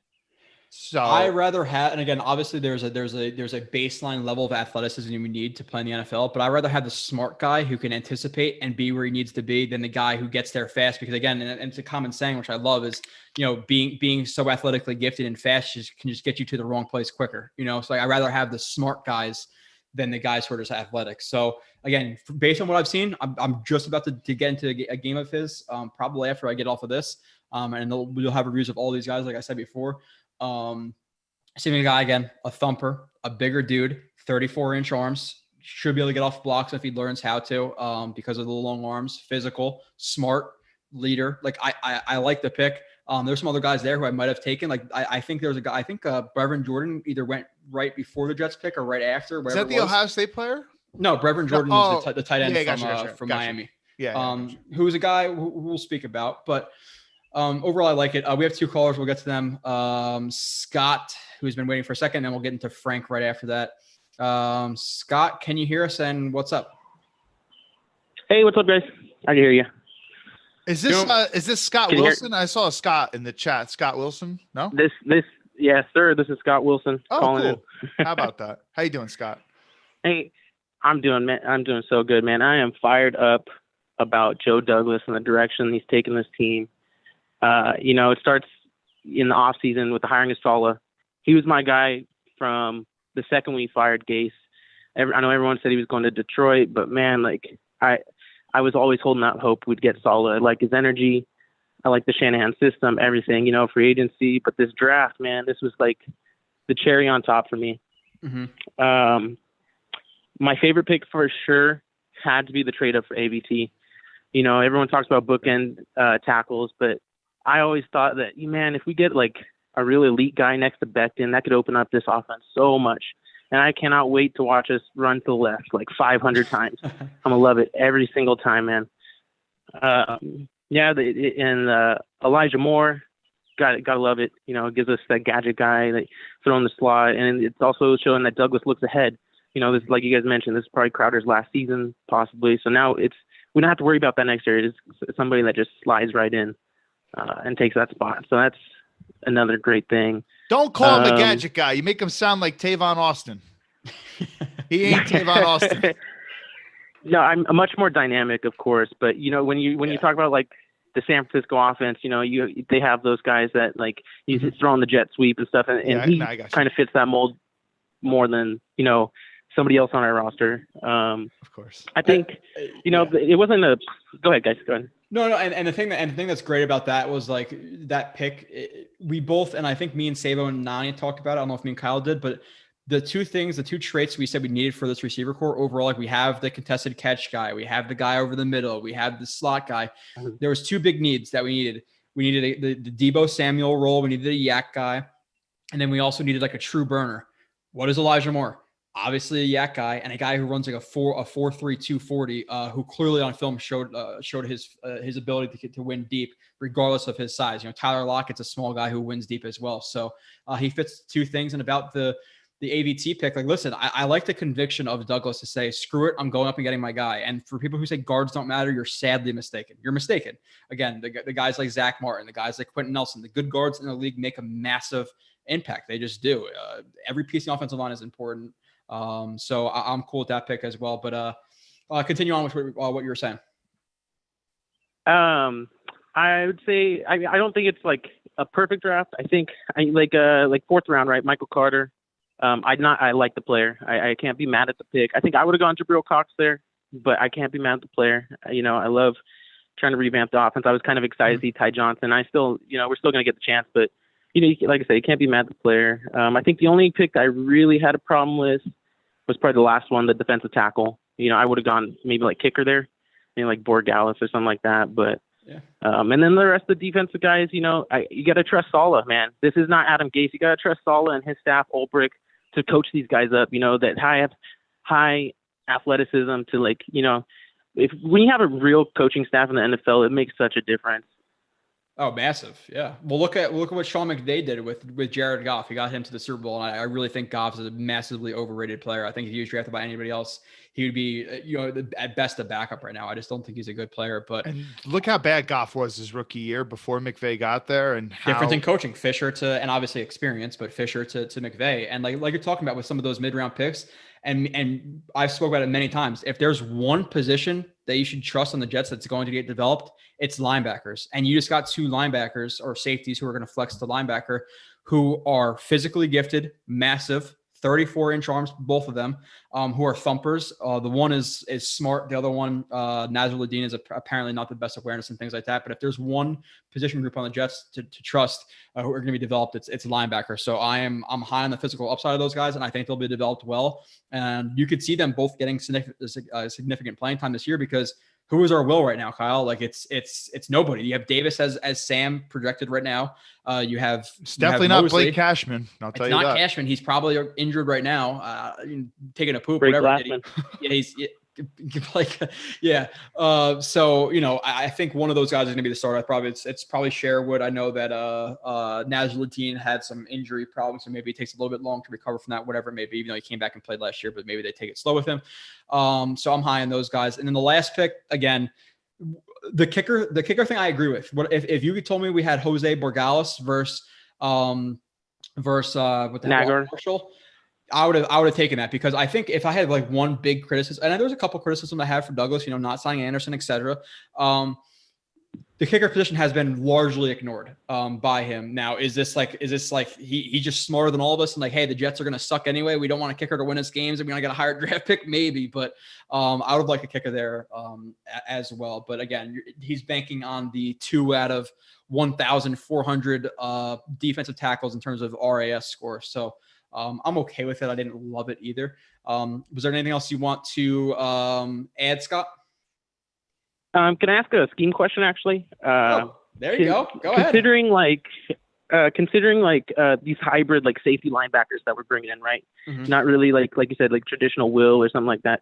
Do you think Ulbricht's gonna? Because everyone's been talking 4-3 and stuff like. Do you think we're gonna lean 4-2-5 more on defensive end with these hybrids that we brought in?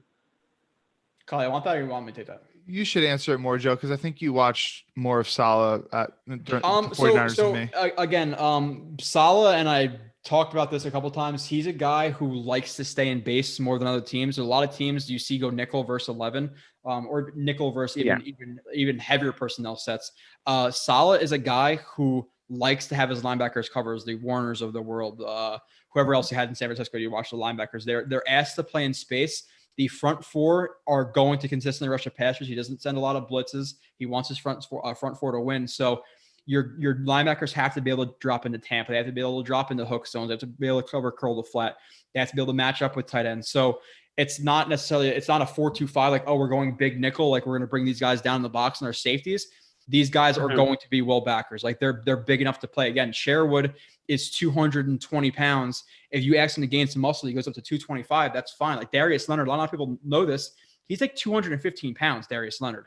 So you could be an effective linebacker, especially. He's really that small? Yeah, he's that small. I didn't even know that. Somebody said that the other day. That he's like 215, 220 pounds. So, dude, that's like my weight right there. Exactly. So you're looking at guys who can run and chase and who have experience playing in deep coverage responsibilities, even though they didn't necessarily thrive in it at college. But the difference between playing coverage as a strong safety and a free safety. So giving them shorter zones where they're closer to the line of scrimmage, where they can take advantage of their physicality. Again, it's not going to be 4-2-5. It's going to be a lot of base. And that's why they're bringing in these guys who can run and cover, because they want their backers to be able to move. Even Davis, like the Davis, they brought in Jared Davis, has some questions about his mental ability, things like that, but a guy who could run like crazy fast. So they're going to be wills. That's what they both are.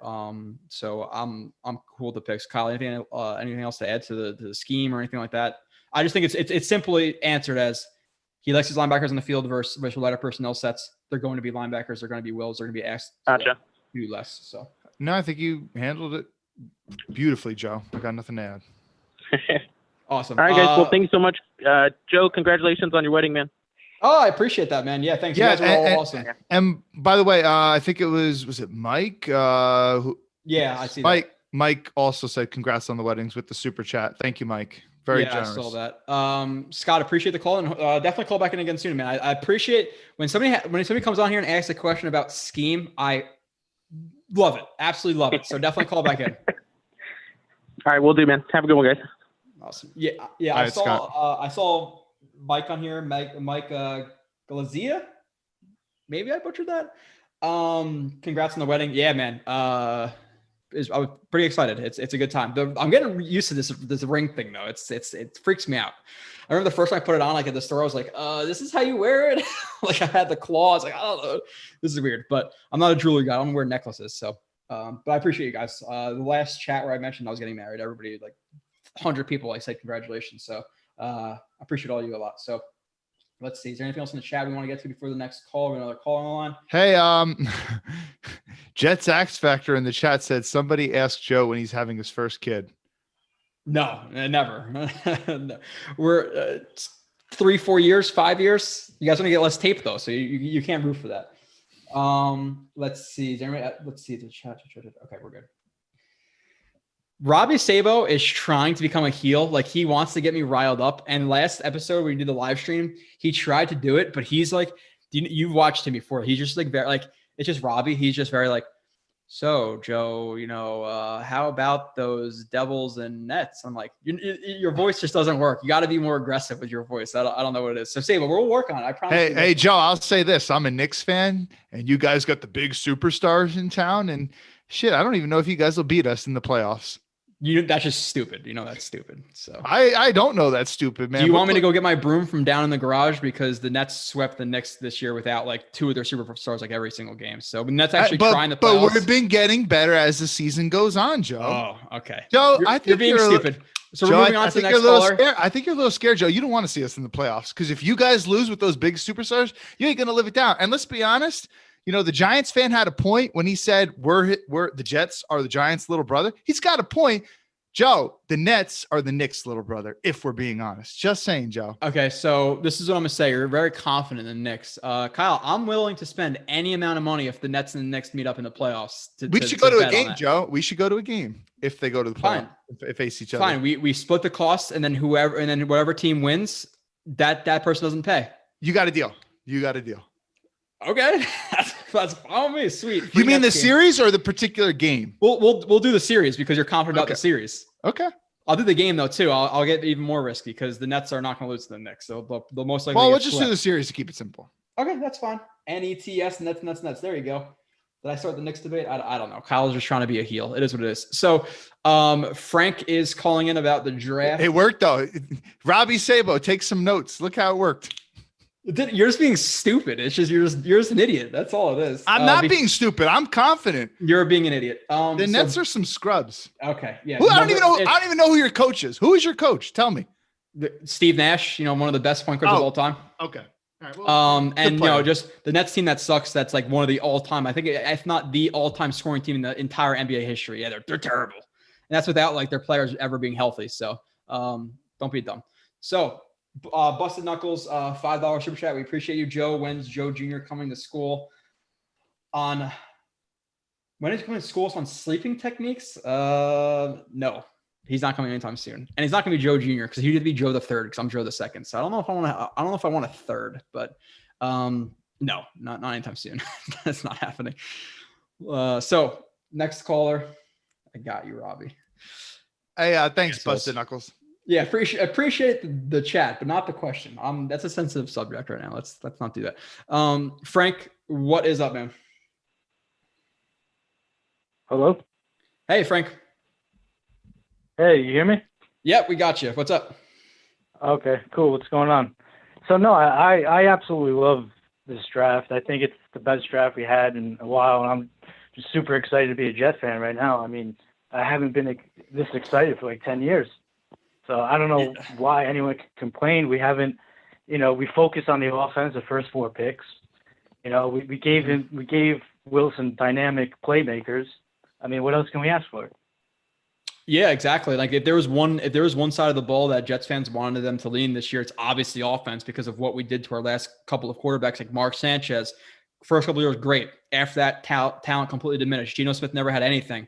Sam Darnold had very limited talent to work with, so we obviously wanted them to lean offense, and they got 4 players on offense who are clearly legit, and obviously minus Wilson, 3 players on offense who are legit. It's like they were reaching for more. They reached for Carter. They reached for Alijah Vera-Tucker. Like they got 3 legitimate players. So super happy with that. And then obviously what they did after that was hit the defense hard.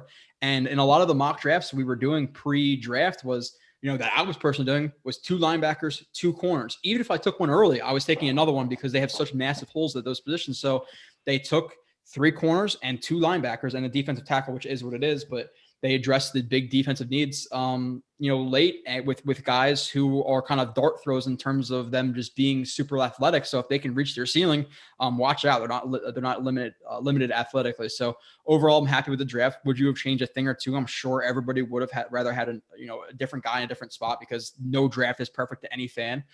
But overall, it's a really good draft, and you're looking at a guy who is shedding the skin of what Mike McCagnon left at this point. Terrible contracts with, let's be honest, Mosley. They're still paying Tremaine Johnson, I believe, this year, so that's going to get off the books, soon. So overall, I'm super happy. Kyle, I know we kind of talked about it already, but how about you? Oh yeah, definitely. And it must have been decades since the Jets' first 4 draft picks were all offensive players. And if we're being honest, I mean, if you want to say statistically over the course of an entirety of an NFL's franchise, the Jets got to be near the bottom of the league in terms of offensive production, Hall of Fame type of players, elite players putting up offensive production. The Jets have really never had great offenses. It's always been more of a defensive team, even when they've been good. I know they've had a couple of good years here or there with offense. Dude, we're the only team in this century that hasn't had a 4,000-yard passer. All those other garbage, shitty-ass teams have had a 4,000-yard passer. Fitzpatrick came close that one year. He didn't even get it. Dude, so I mean, just like to think that we can finally have a modern NFL offense, how could you not be excited with that? The name of the game is to score points. Now, I know defense obviously wins matters and wins championships, but you need an offense to score points too, right? Yeah. And even if they're average this year, Kyle, let's say they're 16th, they're right in the middle of the league, which I legitimately think they could be, maybe a little bit below because you have young players, you have young offensive line, you have a young quarterback. Next year, again, look at all the capital you have. So you could get that right guard, you can get that right tackle, you can get a tight end. You have plenty of capital next year. So they're on the upward trajectory. Caller, what's your favorite pick? can I add something that I didn't add yet? Go ahead. I've been wanting to say, I actually planned on saying it before we started. I also feel, and I hope this, and again, the proof will be in the pudding. Let's not crown Salah yet. Let's not crown. Joe Douglas has been the GM for 1.5 years now. I know this is just a second draft. Let's not crown him yet. Let's not crown Salah yet. But based on what we have seen, Joe Douglas never previously worked with Salah. He did handpick him, though, to be his coach. But it seems like it's the first time ever where you have two competent guys that actually know football, know how to evaluate players, because it seems like Salah is actually really good at evaluating talent, which is obviously really important for a coach, that are also good at working together with each other. Because let's be honest, Mike Tannenbaum, good bean count or salary cap guy. Rex was a good players guy. And obviously, he did some things very well as a coach. And I know that the two of them worked well together, but Tannenbaum was a dog shit talent evaluator. All right. And Idzik, not a good talent evaluator. All right. The horrible GM. McCagnon, maybe himself is not such a bad talent evaluator, although I do question that because he took Hackenberg in the second round after watching Hackenberg had 30 something starts. And I don't know how you can watch that many starts and still think, yeah, this guy could be it. So I'll even question, but apparently McCagnon, he was just a talent evaluator that used to just grind film all alone in his off. And let's be honest, Joe, more than so many other people, but one person only has so much time. So even if McCagnon is typing up reports for hundreds of prospects, you need to have other guys around you, other competent scouts and stuff that can also give you ideas about players. And it seemed like McCagnon was not interested in talking to Bowles. He was not interested in talking to anybody else. He just kind of did his own thing. But now it seems like you got Douglas, a guy who's got so many connections throughout the league. He's so well respected. He's got a good staff that's working for him, reporting to him and stuff. And he's actually working with Saul. And the both of them, they got this working relationship, and they both seem competent and good Italian evaluators in their own right. And we have not had that in over 10 years. If we're being, since I've been following the team, I know that I can say we haven't had that. Yeah. Anything to add to that, Frank, or anything else you want to comment on? You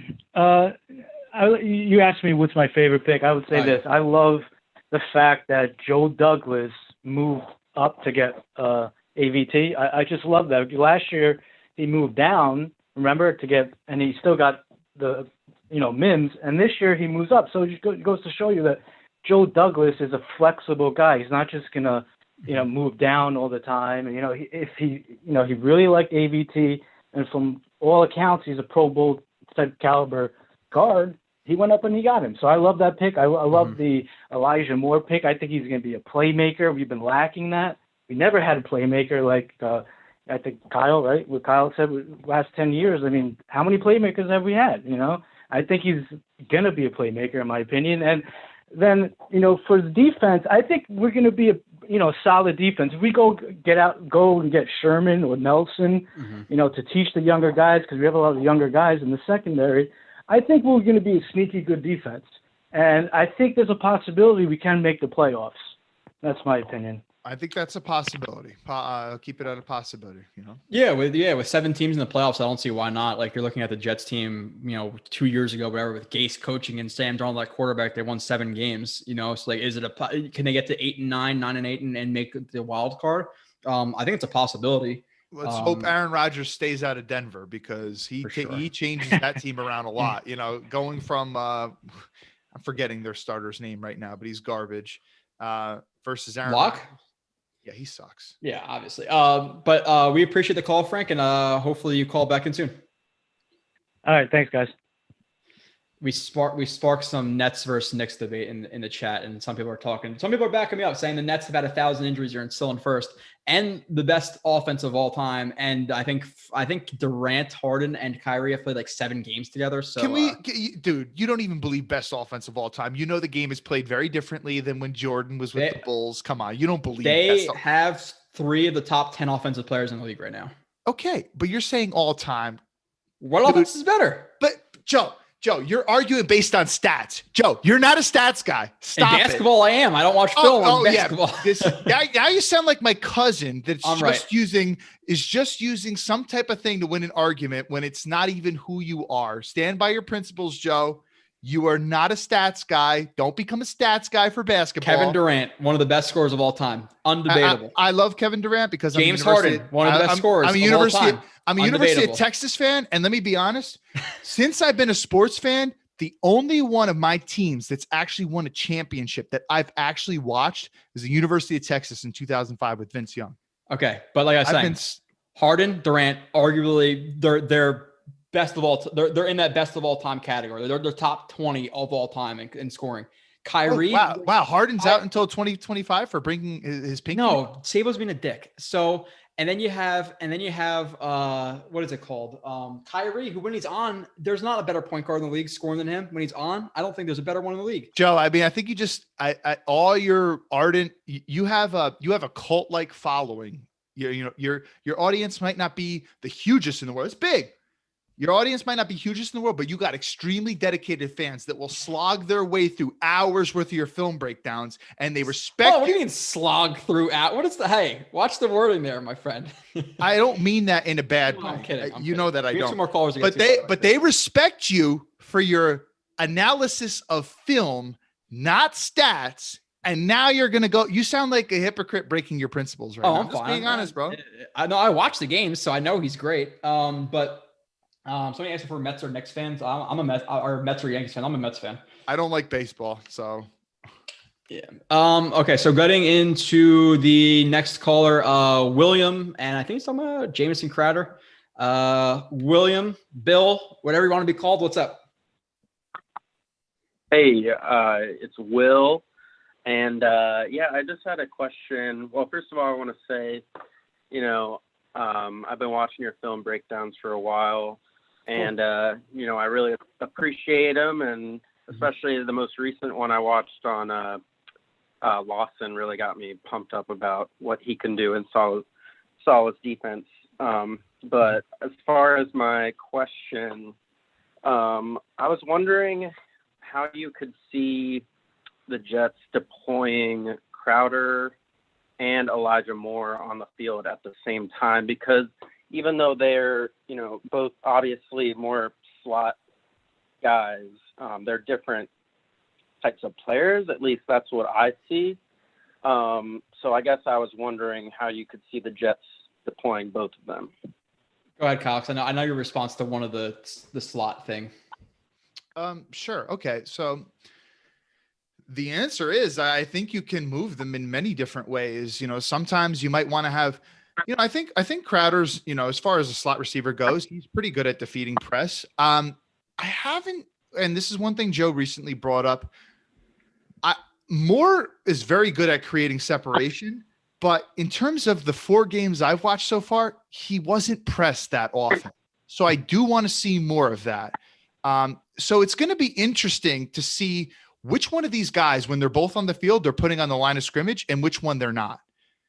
Because I think you can have success with either of them. But what I would say, based on what I've seen from Crowder so far in the league and more, I think it makes sense if you had both of them on the same side of the field, that you'd put Crowder on the line of scrimmage and you'd put Moore off the line of scrimmage. And I say that because Moore's got the speed where he's so fast, quick and long speed, that he could still gain separation even if he's a little further back. And Crowder's good enough at getting off press because he's so quick and shifty to the point where even if you press him, he can still get some separation. So it's going to be interesting, but I'm just spitballing thoughts off the top of my head.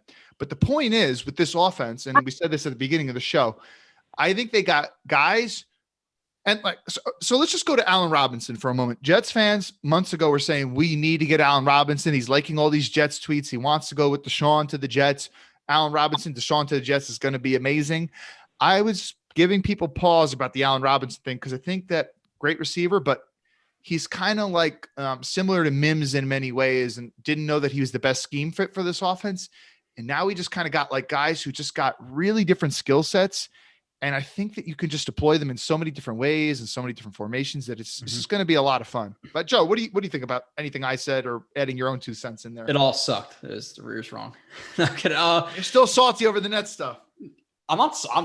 You like the worst team. I don't get what it is, but it's with Moore. And I know somebody said it in the chat. I know it's true.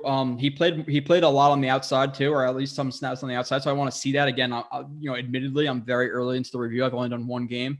But Moore isn't just a slot guy. I really think from what I've seen in 1 game, he could be the X, he could be the Z, he could be the slot, he could be the end around. Yes, he could definitely do all those things. So it's not like they're fighting for 2 positions, because Moore is truly a jack of all trades. So it's not like he's going to take up Crowder's time. Now, obviously, with them having literally 5 deep receivers, like you could play Cole too. Like everybody's forgetting about Cole. Cole was the guy who got like back-to-back like 600 yards seasons with the Jaguars, who were deploying, Mike Glennon and Gardner Minshew, and who was the other one? Who was the other guy who played last year? I forget his name is. But they have 5 guys who are deep, so they'll be able to rotate them in. And again, rest and playing guys who are rested is a great ploy, because then they give full effort on every snap. So I obviously some of the guys' reps are going to be taken away, but I wouldn't just necessarily look at it as Crowder. Mims and Davis are going to play a little bit less reps now that Moore is here as well. So there's going to be a large rotation depending on what they want to do.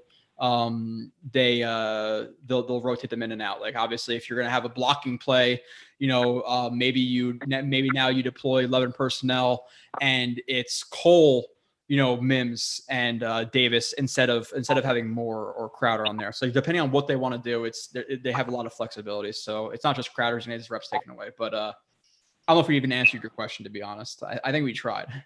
The point is both of them can play on the field at the same time, no problem. Jake Luton, but you would almost definitely never have Crowder on the boundary. Let's say they're on the same side of the field. It would not make much sense to put Moore in the slot and Crowder on the boundary, whereas it would make sense to put Moore on the boundary and Crowder in the slot. You agree with that, Joe? I'm more confident in Crowder playing on the line of scrimmage. Like if you wanted, like if they're on the same side of the field, like a tighter alignment, like him flex behind Crowder, or like a stack. Like I'm cool with Crowder on the line of scrimmage, because he's really good at getting off the line of scrimmage. But totally Cole, have anything else to add? No, I think you guys, actually did answer my question pretty well. I also think, Crowder has a lot of shiftiness to his game too, even though he doesn't have that kind of speed. I don't really see him as just a possession guy either. But anyway, you guys answered my question, and thanks a lot. And you guys have a good night. Thanks, man. You too. Yeah, you too. Yeah, I mean, Crowder showed it last year, man. Like, some of these corner routes that he ran where he was, catching, and even his first year he was here, some of these corner routes where he's catching balls 15, 20 yards downfield and toe tapping in the end zone. He's not just a guy to catch a 5-yard slant and move the sticks. He could do his route running is legit. And like you said, he's not like necessarily a yak guy in terms of like breaking a ton of tackles, but his yak comes from him creating a lot of separation, because his route running is very, very, very, very good. So Crowder's a versatile guy. Like I said, he's not just Cole Beasley. Like I think he's better than that type of. By the way, I think you touched on this a little bit before. Cutting him at this point in the year would be dumb. Why? What are you going to do with that extra $10 million cap? Who are you going to sign? The only argument is to roll it over into next year. But in terms of like, listen, surround Zack Wilson with the absolute best. Like now, maybe if this is Zack Wilson year 3, okay, get rid of Crowder, roll the cap over. But in his first year in the NFL, coming from BYU, surround him with the most talent you can. And obviously, if one of the guys go down, if 2 of them go down, now you're not playing with Andre Robertson, Chris Hogan, and Lawrence Cager. No offense to those guys, but you have Davis go down. Okay, now Moore plays more snap. Oh, now if Moore goes down, now you have freaking Cole. Like they have so many receivers this offense. So you made me laugh. That GIF, or not that GIF, the picture that Michael Nania tweets out frequently about Sam Darnold starting receivers at one game, Rashard Matthews, Andre Roberts, and 2 other, no-name receivers that have like Jermaine Kearse might have been one of them. I don't know. What GIF are you talking about? I don't know what GIF you're talking about. Not a GIF, a picture. Like Sam Darnold starters for one game was like a bunch of like nobodies who've had like, basically like maybe combined less than 10 catches for the year that season. Yeah. And it was like late in the season too. So Michael puts that out every now and then to like, show like that Darnold really wasn't working with much, if we're being honest. And of course. yeah. If we can't admit that, then you shouldn't even listen to this show. That's kind of crazy. But and both things can be true. Darnold didn't have a lot, but Darnold also sucked. Both things can be true. Yeah, we've discussed that at length at this point. Yes. One more caller, Abe, talking about Vera-Tucker. And I think something about Zuniga too. Abe, if that is your name and the screening didn't pick up the wrong name, what's up? Hey, what's up, man? Yeah, I've called in before. You guys are awesome, man. Definitely follow your work. I love the stuff, man. Yeah. I've definitely heard that voice before, and I've definitely seen that name before. So I appreciate you calling back in for sure. No doubt. So I have a few questions. I guess, where do you think they're going to put Vera-Tucker on the line? Do you think it'll be better for him on the right? Like, as far as I know, there's so many different options you can't go through, but what do you think would be the best? And then I guess, like, do you think Zuniga's going to get any play? Like, with the coaches, they could coach him up and maybe get him better.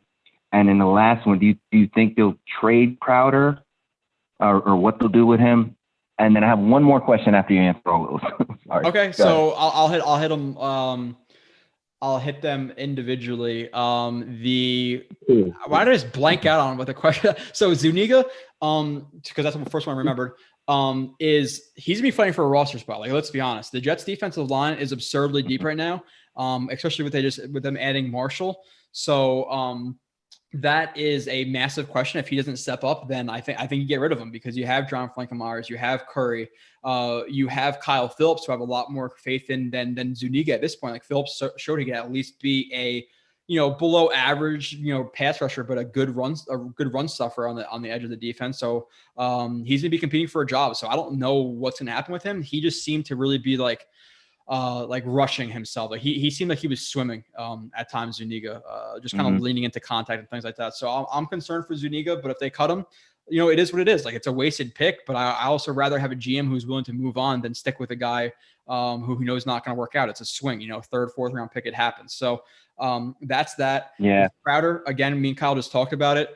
You don't trade a guy who's that talented. Get rid of him next year. Don't re-sign him. I'm okay with that, but we don't want a situation where a guy or two gets injured and your options are dwindling. So, especially considering the youth of the receiving core, like, one of the big reasons I want to bring in like a Sherman to this team is because of what he could teach the rookies. Like, Crowder can teach, more. He could still teach Mims some things. He's the vet on the squad, so you don't necessarily want to get rid of veterans who could teach your rookies kind of the ways around it. So that's something that's underrated by fans, I think, in general, is you need some of those veterans sprinkled in, especially with younger groups, and the Jets have a young receiver group.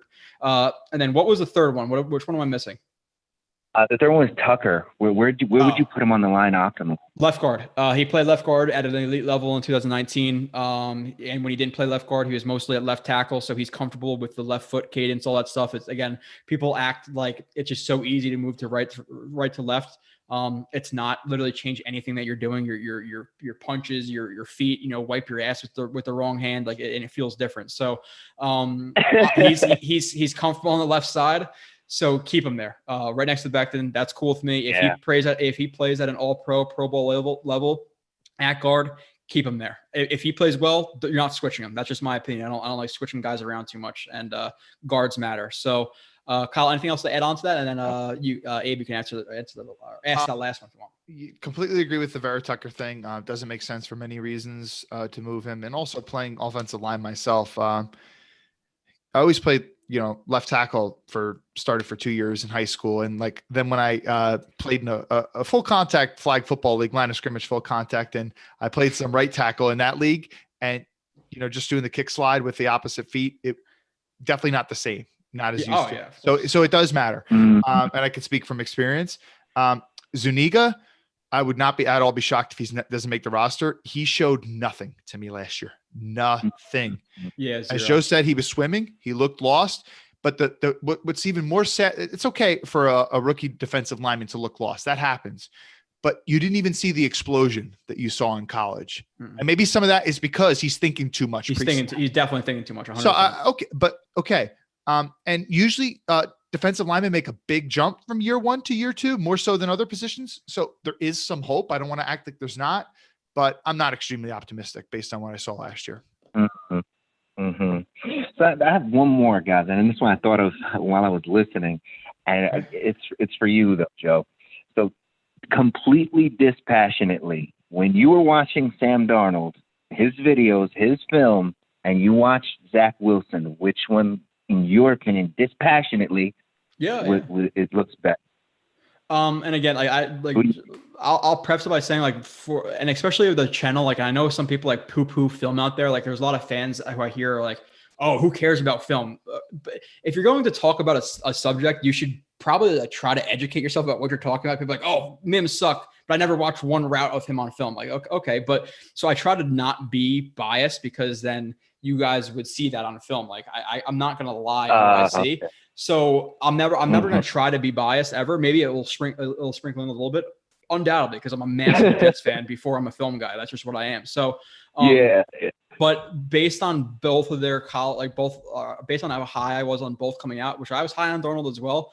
And based on what I know now, I've learned a lot since 2017, 2018.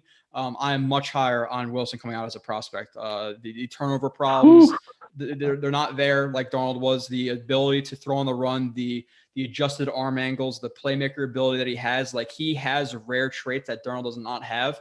And that's just in terms of the physical capabilities. Now you're talking about the mental stuff, the anticipation that he has versus Darnold, reading of leverages as well, is much better than Darnold. And those are some of the biggest traits Joe, that you talk about. I hate to interject for just a moment, Joe, but I think there's something, it's a good question that I'm asking. Mm-hmm. Darnold was highly praised for his anticipation coming out to college, and it's a little harder to evaluate anticipation. I don't think either of us really had much all 22 film back then evaluating him, but and I don't think that Wilson is excellent with anticipation at this point. So do you think that the gap between their anticipation is really that big, or would you just give a slight nod to Wilson? I don't think it's massively different, but Wilson undoubtedly has a leg up in my opinion. With Zack Wilson's overall anticipation, what I question is there's definitely some plays over the middle. Most of his anticipation came from the isolated backside receiver on the 3x1 sets. So it's a lot easier to anticipate when you don't have a bunch of guys running around in tighter windows, versus over the middle, mesh concepts, dig, cab, mills, whatever it might have been over the middle. He didn't have as much anticipation. So I want to see that improved, because a lot of that anticipation trait come from the isolated. But overall, I still think it's better than Darnold. And then you add on the physical traits, which Darnold was great at certain things, but in terms of the ability to quickly plant throw balls off balance, off rhythm, all that stuff that Zack Wilson can do is 10 times better than Darnold. Darnold's not like that. Darnold can throw on the run, but people mistake throwing on the run and off platform throw. It's not the same thing. And Zack Wilson has the ability, he has a stronger arm, he has much better deep accuracy. He has much more zip on the ball. There's some people talking like, oh, Zack Wilson's arm is overrated. I have plays of him throwing a ball 65 yards. Like, let's be real here. And I got a question for you, Joe, in terms of evaluating them. One thing I would have liked to see more of Wilson. It's not his fault. He can't control this. He had a decent amount of clean pockets. I know you said that, that talking point that people use is a little overrated. He was under pressure at times. I think one of Darnold's strong traits that he had in college that he lost after probably, having a shitty rookie year where he was under a lot of pressure. He was pretty good at dealing with pressure in his face and sliding around the pocket. That faded. He was not good at that his last couple of years with the Jets. How do you compare their pocket presence, moving, sliding in the pocket, standing strong? How do you compare the two? I would say that's where Darnold beats Wilson for me. Like in college, like I'm not Monday morning quarterbacking. I'm not talking about what they became to be, because Wilson's problem is he starts to rush reads and get a little bit uneasy with his footwork. Like there's some times where he really hitches up and throws himself up in the pocket instead of kind of smoothly taking a hitch and not jumping necessarily a yard or two. Like I want to see him be more smooth, more balanced on his feet when he's stepping up. And he has that Patrick Mahomes trait, where Mahomes' biggest weakness, in my opinion, is he'll tend to leave a relatively clean pocket and bail out and then take that 20-yard sack, like reverse pivot, like I've discussed. He has a little bit of that in him. So I want to see better pocket maneuverability and just comfort. Now, in terms of like stepping up into throws and getting hit while delivering balls, he could definitely do that, but he definitely rushes his read and gets a little bit uneasy with his feet when there's pressure around him.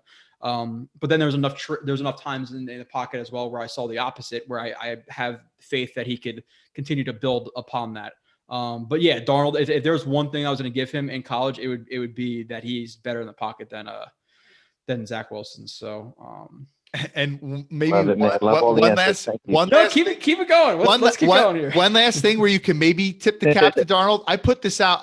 This was probably weeks ago where I said to Jets fans on Twitter, I was like, can you guys tell me one thing from a physical standpoint, forget mental, that Darnold does better than Zack Wilson? And only one person responded to me with something that made sense. Well, he runs harder in terms of trucking people. And I was like, I'll give you that. Bro, come on. I'll give you that. But if we're being honest, we don't want our quarterback trucking people with this throwing shoulder. We don't. If it's in the playoffs on the goal line, okay. Yeah, but I would also argue that Zack Wilson's more shifty than Darnold. No, I completely agree with that. And I think his top end speed's better. I'll tell you one thing I do. Yeah. Oh yeah. Darnold ran I'll tell you one thing I do notice, guys. Darnold ran a 4.85. Mac Jones ran a faster 40 than that. Just saying. One thing I do notice is just the way he conducts himself in the interview mentally. I'm not going to say that Sam isn't confident, but just his social acumen. There's like a little bit more there as far as I feel like he's more confident. Zach's a better leader. Dude.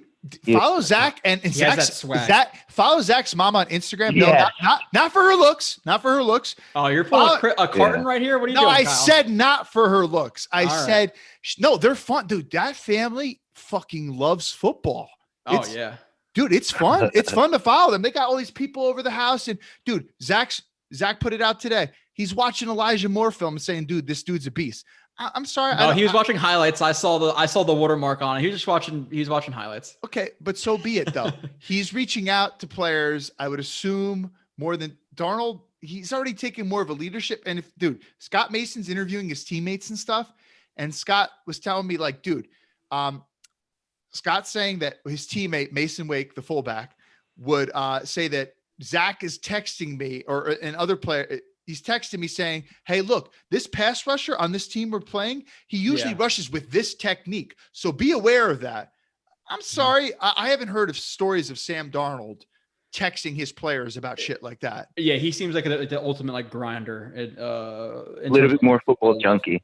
Yeah, he's a football junkie more than Darnold is. I've definitely seen more of those stories. Darnold likes surfing and playing some b-ball with the homies.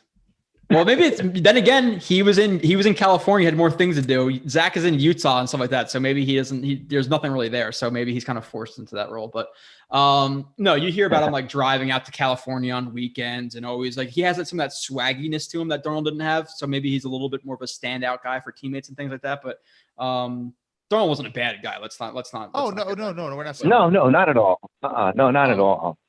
Yeah. So Abe, is there anything else to add? Nah, I just want to thank you guys. I love the analysis. Keep up the great work. This year we'll actually have some football to talk about. Oh, you have no idea how much better it's going to be to actually watch like offense and a well-coached defense versus watching Adam Gase. That's why I don't understand how you did it. And I was still interested. That's what so this year we actually have football. The shows used to be 3 hours. We're going to be like 7 now when we have good film to watch. So it's just a testament to show how passionate you are as a fan, and football is the greatest sport. Unquestionably, football is the greatest sport. Unquestionably. Physical chess. Oh, yeah, I love it. That's a great term. Abe, definitely appreciate it, dude. Definitely call back in. Thank you. Take care. Bye-bye. That was a great call. I love all our callers. We got scheme questions. We got in-depth stuff. You gotta love it. We'll go into we have another caller. We'll get into some of the questions in the chat or some of the things in chat, some of the comments. Somebody was saying to let the rookies swim with I think it was Stephen Engel said, let the rookies swim in terms of Crowder. You could argue that letting the rookies swim. What does that mean? Like get rid of Crowder, let them play a lot of reps. That's the deal. I would argue that having Crowder here to teach them how the way around the NFL, teaching them techniques, teaching them how to read coverages on the fly, things like that is more important than them getting a ton of reps, because it's not like because Crowder's here, Elijah Moore is only going to play, 10 reps a game. Like he's still going to get plenty of reps clearly because they invested highly in him. So having a veteran presence is important to teach guys the way.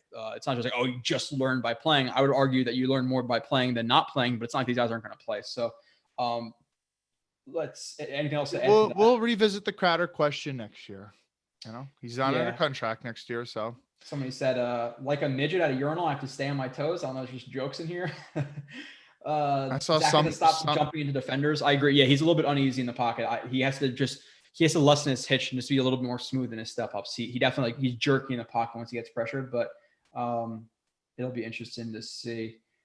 Crowder has experience. I wonder how many moving pockets we're going to have. Hell of a lot more than Adam Gase. A lot, especially because we're going to be based on the run game. Adam Gase barely did half boots, barely ever. You're going to see a lot more with this offense, and this is one of the ways that McVay shielded Jared Goff, because Jared Goff is not good with pressure around him. If he can't step into his throws, like Goff doesn't have a bad arm. He doesn't. Goff can make all the throws if he has a clean pocket. But when he's got pressure on him, can't step into that throw, nothing there. Crumbles. Yeah. It's fun. It's so funny, the variability in our shows, Kyle. Like one show we'll have no callers. This show, tons of them. We got 3 more on the line, so let's get to them. Okay. Rusty, and I don't know what he wants to talk about because I didn't really pick it up, but Rusty, what's up, man? Hey, how's it going? How's it going, man? It's Rusty Spooner. Oh, I see. How you boys doing? I've seen you in the chat. I think I've seen you in the Jets Talk 24/7. I can jump on there too. Yeah, Ninebot hates me just like everybody else, but it is what it is. We'll try to give you. And everybody else does, but it's good. We'll try to give you a giveaway here. Once we start doing giveaways, we make shirts and stuff. Don't worry about it. Oh, no doubt. You guys are freaking awesome. And I'm just watching my language. Sorry if you hear a damn it or a shit. I'm just watching the Islanders game at the same time too. No, so don't worry about it. Kyle's dropping F-bombs consistently. Hey, the Islanders are better than the Devils. I'm with you, but we got quite a few Devils on our team too. So, but hey, I'm happy for it. But, they stole a couple of our vets, but yeah, I mean, I love Palmieri. Can't knock that dude. Yeah, but I was just wanted to say with Zack Wilson, the one thing that goes understated is that if you guys really watch it, his pump fake and how he does it is beyond reminiscent of Breeze and sort of how they bite on like Mahomes and stuff. I know everybody likes to compare him to Mahomes, but on that aspect, I like to compare him to Breeze, because if you watch it, like his pump fake, he sells it like solidly, sort of how like how Chad did it for us, like how he did like the incredible run action, I'll disagree with you a little bit there. Zach, a lot of times when Zach's doing pump fakes, he's on the move. He's got one hand on the ball. Breeze is kind of one of these really, really sound mechanically quarterbacks who's got 2 hands on the ball a lot. And sometimes, he burps it a little bit. Yeah, Zach's credit is that the defenders see how his hips are, so they look at him freelancing. Sure. So when he does that and he makes a bite on a safety, literally opposite side of the field, and he's done it more than 15 times in college. He's a pump faker. And in the Bulls, but he'll throw it. But that's what I mean. Yeah, like his eyes don't lie. And then he has that weird curl in his wrist. If you watch when the play's done, that's where you can see his touch. And if you look at Mahomes, not comparing it, but it's very similar. Same thing with Breeze too. He's got that weird touch. I would just say, I think as far as pump fakes go, he's more similar to Rodgers or Mahomes than Breeze. But they're all I'll take it. All those guys are. the point is, all those guys are good at it, and Sam Darnold trash at it. And I'm with it, but that's what I'm saying is that that's where everybody can say the precision is there. It's those little, and then I never called in before and didn't want to talk about it because honestly, I didn't know what other scouts and there's going to be around, because somebody listens into our podcast, somebody picks up, now all of a sudden, they take Wall Street Wilson first instead of Bo Callahan, aka Trevor Lawrence. So, I'm willing to say that right here and right now. Rusty Spooner put it out first. I'm telling you, he's Bo Callahan. That's Trevor Lawrence. So you don't think Trevor's going to be good? I'm not saying he's not going to be good, but he's going to be traded. Hey, Sam's good, right? But he got traded in 3 years. Sam's not good. Sam's not good at all. I'm with you on that, but other people would disagree. I'm glad Carolina took it, Yeah, well, they're the one. But I like his attitude. So thank God, But your definite stance is you think Wilson's going to be better than Lawrence, right? I think the two quarterbacks I think of this draft, take everything, strike it, strip the land and everything. At the top two, I don't know who's going to finish, one or two. I hope it's us, and that's Zach. Number two, Kellen Mond. The way Vikings, that right? People are all over on him. Vikings did fucking nasty in this draft. Like, I'm happy they traded with us and we got Vera-Tucker. Like, I'm pigging shit on that. Mm-hmm. And, like, I don't understand. I can understand, but, they took a high risk, with who they got from Alabama. But I got to give the Vikings. It'll be interesting. They're that dark horse in that fucking draft, man. I'm sorry for my language, too. No, it's all good. It's all good. Mond is talented. I haven't watched a lot of him, but makes you wonder if he could be like a Dak Prescott kind of guy.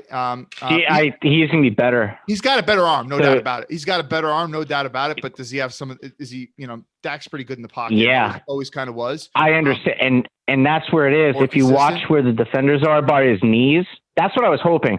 I'm so happy we got Zach. But I swear to God, I know I sound fucking crazy, but whatever. If, say, the Jags took Zach first overall, I would want us to get rid of that second draft pick. Get everything, get Vera-Tucker, get everybody we had to do, and then get Kellen Mond. That would be me. Wow. But, that's how I was looking at it, man. You have conviction. But, yeah, with the Zack Wilson thing, too, like you were talking about one of his best traits, like one of his upper traits for me was the fact that he really knows where his receivers are going to be. So he has the time to look off defenders and pump with the hips and pump with the arm. Other guys really have to see it. Where Zach knows fidgety, what's right? happening. Yeah. So I put up a play. I'm sure you're not watching on YouTube at the same time you're calling it, but I put up a play of him selling a cloud corner. Yeah, it's both on my phone at the same time. I can't. So I put up that play just to kind of emphasize your point that he's a good pump faker. But Rusty definitely, or Robbie Sabo said that you got to call in every show, so he's loving your call right now. So we appreciate you calling in, man. Hey, love you guys too. Hey, gangrene for life, brothers. All right, Rusty. Love the fam. It's cool that we can, all be happy right now. That's really cool. Let me just I want to do a quick comment on Wilson and Lawrence. I'll still stand by it. I still would take Lawrence over Wilson. I'm still a little sad that we won those two games. But after watching a lot of Wilson, I feel so much more relieved.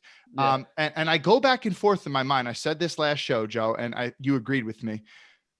I definitely see Trevor Lawrence having a decently higher floor than Wilson, but the ceilings are, I think, pretty similar. And sometimes I go back and forth in my mind and wonder if Wilson's ceiling is higher. I think his ceiling is higher, in my opinion. I like Lawrence, but like Sabo, I agreed with him. Maybe I was trying to convince myself, but in terms of being the generational prospect, I have questions about him. The 600 of his yards or whatever it was, 500-600 of his yards came from one read, RPO stuff or screens. He wasn't really asked to shred apart defenses in terms of going from 1 to 2 to 3 to 4, all this stuff. It was a lot of simple screens and things like that. So there's questions about him. I don't know if he's generational. And a lot of people think going with Urban Meyer is great. I'm not very comfortable with Urban Meyer as a head coach in the NFL. A lot of guys fizzle out from college to the NFL, and he's been a guy who personally fizzled out in college in a lot of places. People have questions about his character and things like that. You said I have commitment issues. He's got commitment issues. Yeah, exactly. So I'm not ridiculously high on Urban Meyer. Somebody said Rusty's a hoot. I like Mond, but I'm taking what's his name over him, obviously Zack Wilson. I wonder if Rusty's from Staten Island. He has a New York accent somewhere. He's in New York somewhere. So somebody said, too bad Lawrence went to an organization that took a third down running back with a 25th overall pick. Yeah, that was confusing with James Robinson on that team. But and then somebody said, Joe, I meant let the DBs rookie swim, not the offense. Again, similar thing. If you can bring in Sherman here to teach these guys, one of the smartest and technically refined players at cornerback in the last 10 years, I'm down with bringing him in. Somebody said Sanchez, or Fregal D said Sanchez had a great pump fake, throws in the triple coverage. That's true. It is true. And you know what, Sanchez, he always had this problem. He never, whenever he was in the pocket, never had two hands on the ball. Sanchez got strip sacked an unbelievable amount of times, including the 2010 AFC Championship game, which went for a fumble 6. Yes. Okay. 3 more on the line. Sharman. It always says Shaman. on here, but I believe it's Sharman. Sharman, what's up, man? It is Sharman. What's up, Joe? What's up, man? What's up? How y'all doing, man? Doing well. I don't think you could help but be positive with this. Hey, draft. Sharman, Kyle's doing well too. I was about to say hi, Kyle. I mean, come on, man. I know who Kyle is. Kyle's How trying you to doing, be a Kyle? heel and talk about the Nets and the Devils and all these teams, so Kyle can eat a bag of it. But, yeah, I doing? agree with you, Joe. Oh, Kyle, I'm just saying, man. I mean, come on, man. How you doing? Hey, but I greeted you. I greeted you nicely, and I just didn't hear anything back. Made me a little sad. Don't worry about it, man. We good, Kyle. The whole fam is good with me. Robbie, all you guys, man. I love you guys. I haven't been listening for so long, so I didn't catch if you guys talked about Hamza Nasruddin. Not yet. And, We've been taking a ton of callers right now, so I think we're at Sherwood right now. That's our order. We're getting into him though in a little bit, but. Oh man, I'm sorry. Why don't you No, Sharman, bring up whatever you want, man. We've been talking a lot. So what, Sharman, what are your opinions on him? we can actually use this as a jumping off point to talk about him, because I got to be honest, Sharman, he's the only draft player that we drafted that I couldn't watch any coaches film of because I didn't have any, because I majority have 2020 film and he barely played this year. So I personally didn't have any of his film to watch. I'm going to tell you what I have right now. So if you could share your thoughts about him, you'd be educating me. Yeah, so I have a good friend of mine that's an alumni from Florida State. So he put me on. He put me on to him, and I was like, of course I just watched the highlight, but I just kept coming back to watching them because there was something really intriguing about a lot of the ways he approached the game and the way he played. He's like really smart. It seems like he just knew where to be every time. And the fact that when he got there, it was like an explosion. Every time he got there, kind of like and the fact that we got him, I was like, I couldn't believe we got, especially the place we got him. It's ridiculous. I understand that he had an injury and that's probably the reason why he was where he was. But I mean, a player like that in a system like that with a coach like that, and I think we need to have more talk more about this guy and his impact probably going in the future on the Jets defense. Yeah, I saw him as like a top 100 players on a couple of different sites. And then obviously you look him up and you see the height he has, you see the arm length. I think it's like 34 and half-inch arms, which is ridiculously big for really any player. Yeah. Even it's literally an offensive lineman's arms. So you look at it in terms of like shedding blocks, the physicality. I've heard some things in the opposite direction of like his awareness and not really knowing where to be. Like he's more of like a guy. Yeah, I've heard. So for what I've heard, is he's a guy who plays with a little bit like of his hair on fire, like will thump guys, but in terms of like diagnosing like layered route concepts and kind of his awareness and his drops, like he needs to be a little bit more aware. But then again, this is also another point I brought up before.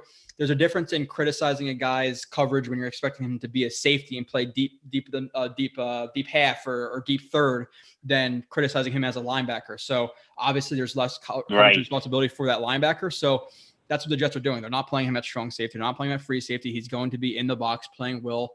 They announced him as a linebacker, and he said as much on interviews and things like that. So I think that concern lessens with him closer to the line of scrimmage because he thrives in the box in terms of being physical, taking on blocks, laying guys out, all that stuff. So I really like the pick as well. I obviously want to dive in for myself. But overall, that's probably in terms of value, at least one of my favorite picks in the draft. It's hard to like, dude, so many good picks honestly in this draft. But Nasruddin is definitely a guy who I could see being a stud at will for the Jets. So I'm definitely happy with it. Yeah, I guess that's the difference in watching highlights and real film. So you don't get to see all that nuanced stuff. I was really happy. Sorry, Trevor. I had to battle guys. 2 years ago? Was it Jalen Marshall? Everybody's like, this guy's a freaking stud. I watched this film like, this guy blows. Like, he is terrible. People are going at me. But you talking about that wide receiver that we had? Yeah, he's like, dude, I had some fights with people on Twitter about him. Yeah, he was garbage, and people are like, "Yo, he's the best receiver." Like, I can't believe we got him. He literally did nothing good. Literally, no, he was terrible, absolutely terrible. And he didn't give effort on every play. Is bad. But Sharma, sorry, I interrupted you. What were you gonna say? That's okay, man. No, my second point was the whole argument over the fact that the Jets went up to get AVT. I still don't understand why there is a bunch of people discounting this move as some kind of stupid ploy on the Jets' part or something. I don't understand. If you know anything about the zone scheme, you would know that that a guard is like probably one of the at the point of attack, what they have to do is ridiculous. You need an elite player to play this position. So I don't understand why these conversations are being had. My question is, across from AVT playing right guard, what do you guys think the Jets are going to do there? Go ahead, Kyle. You said, Sharman, if I heard you correctly, that AVT is going to play right guard?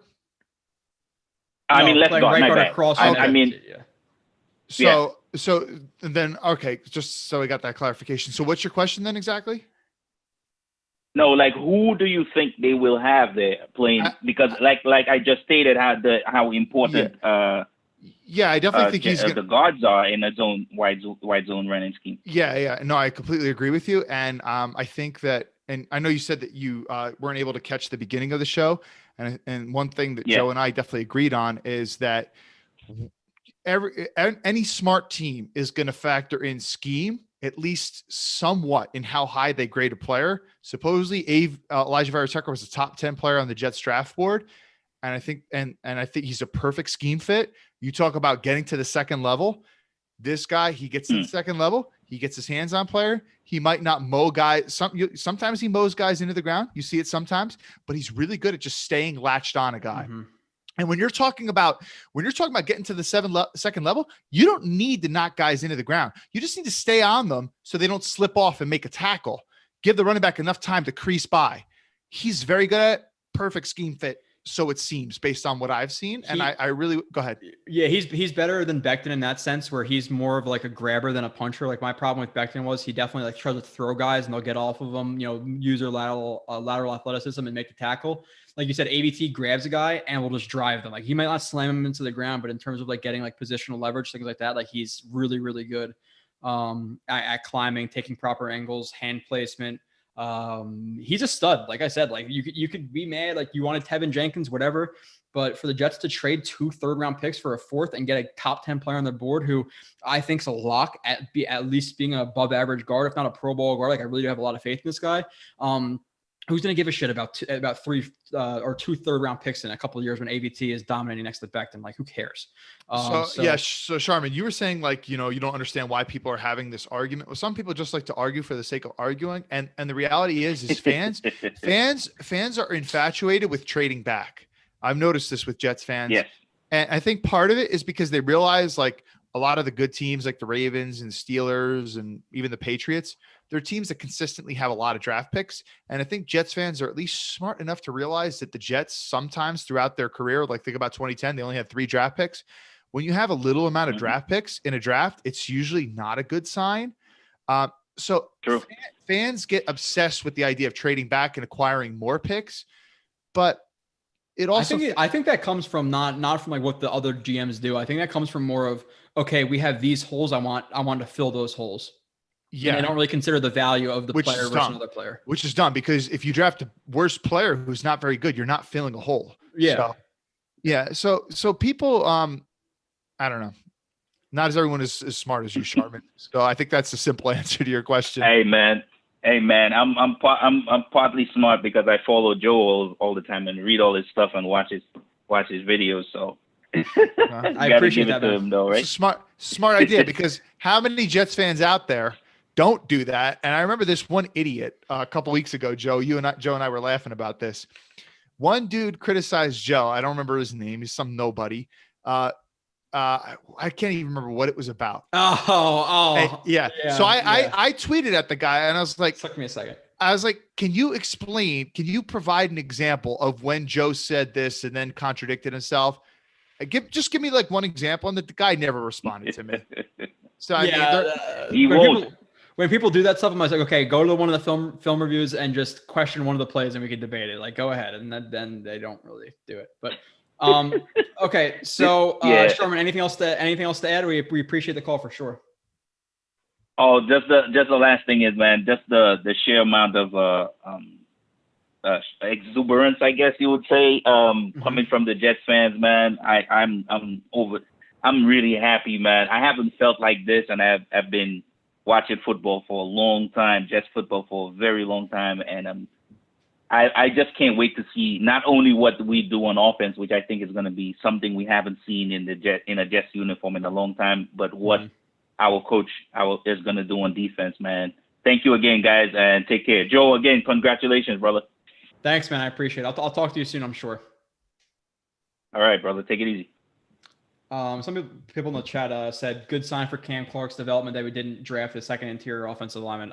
Yes, I said that before. I 100% agree with that sentiment. And when they didn't, that's what I initially thought too. So I think it's really a battle between Clark and GVR for that right guard spot. And I'm hoping Clark wins it because Clark flashed out in college to me. Like I really enjoyed his Joe, do you think one of the reasons he didn't play last year is just because he was transitioning to the position?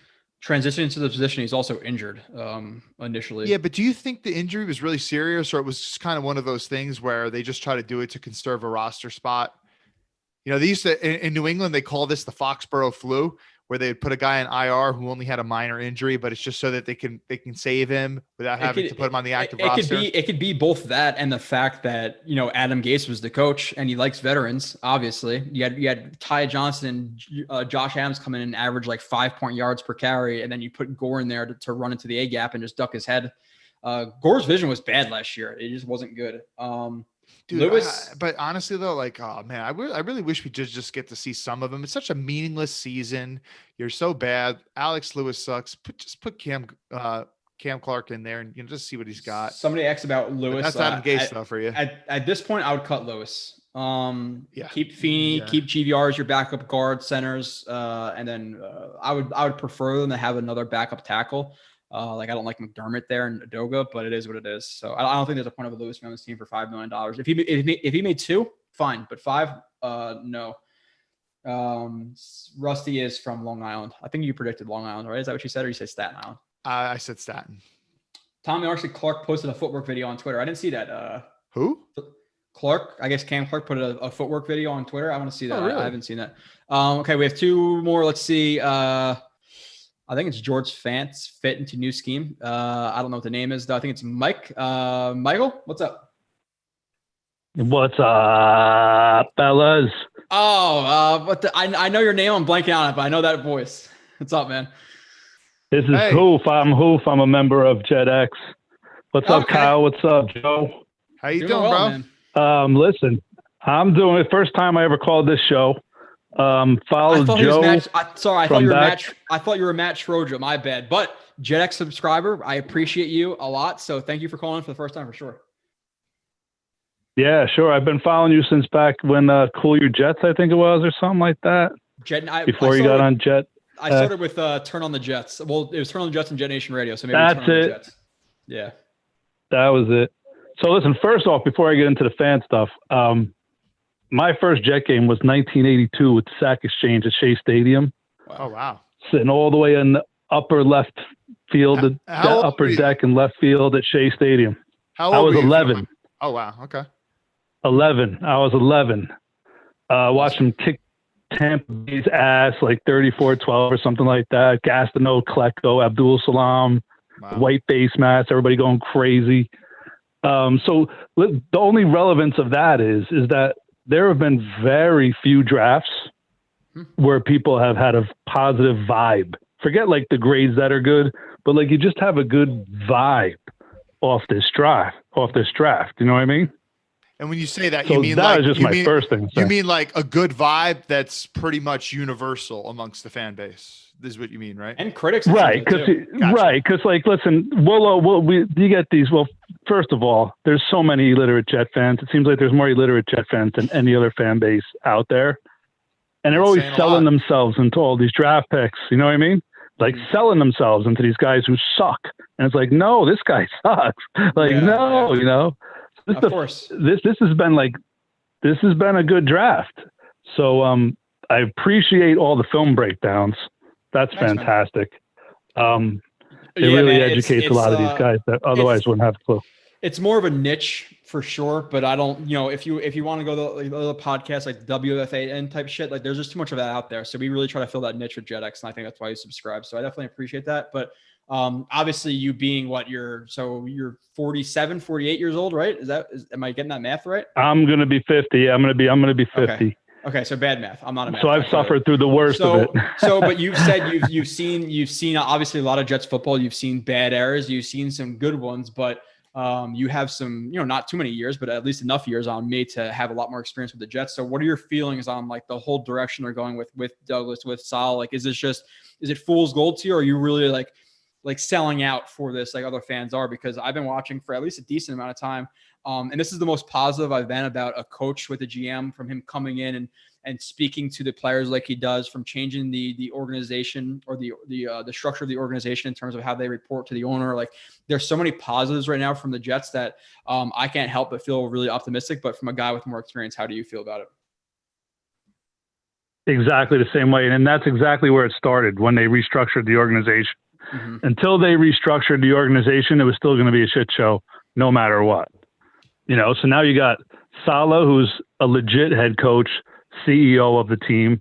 You have a GM who's like a CEO, and then you have your rich guys that stay the fuck out of the way. And it seems like finally it's headed in the right direction for sure. That's exactly what they should do. So I totally agree with you.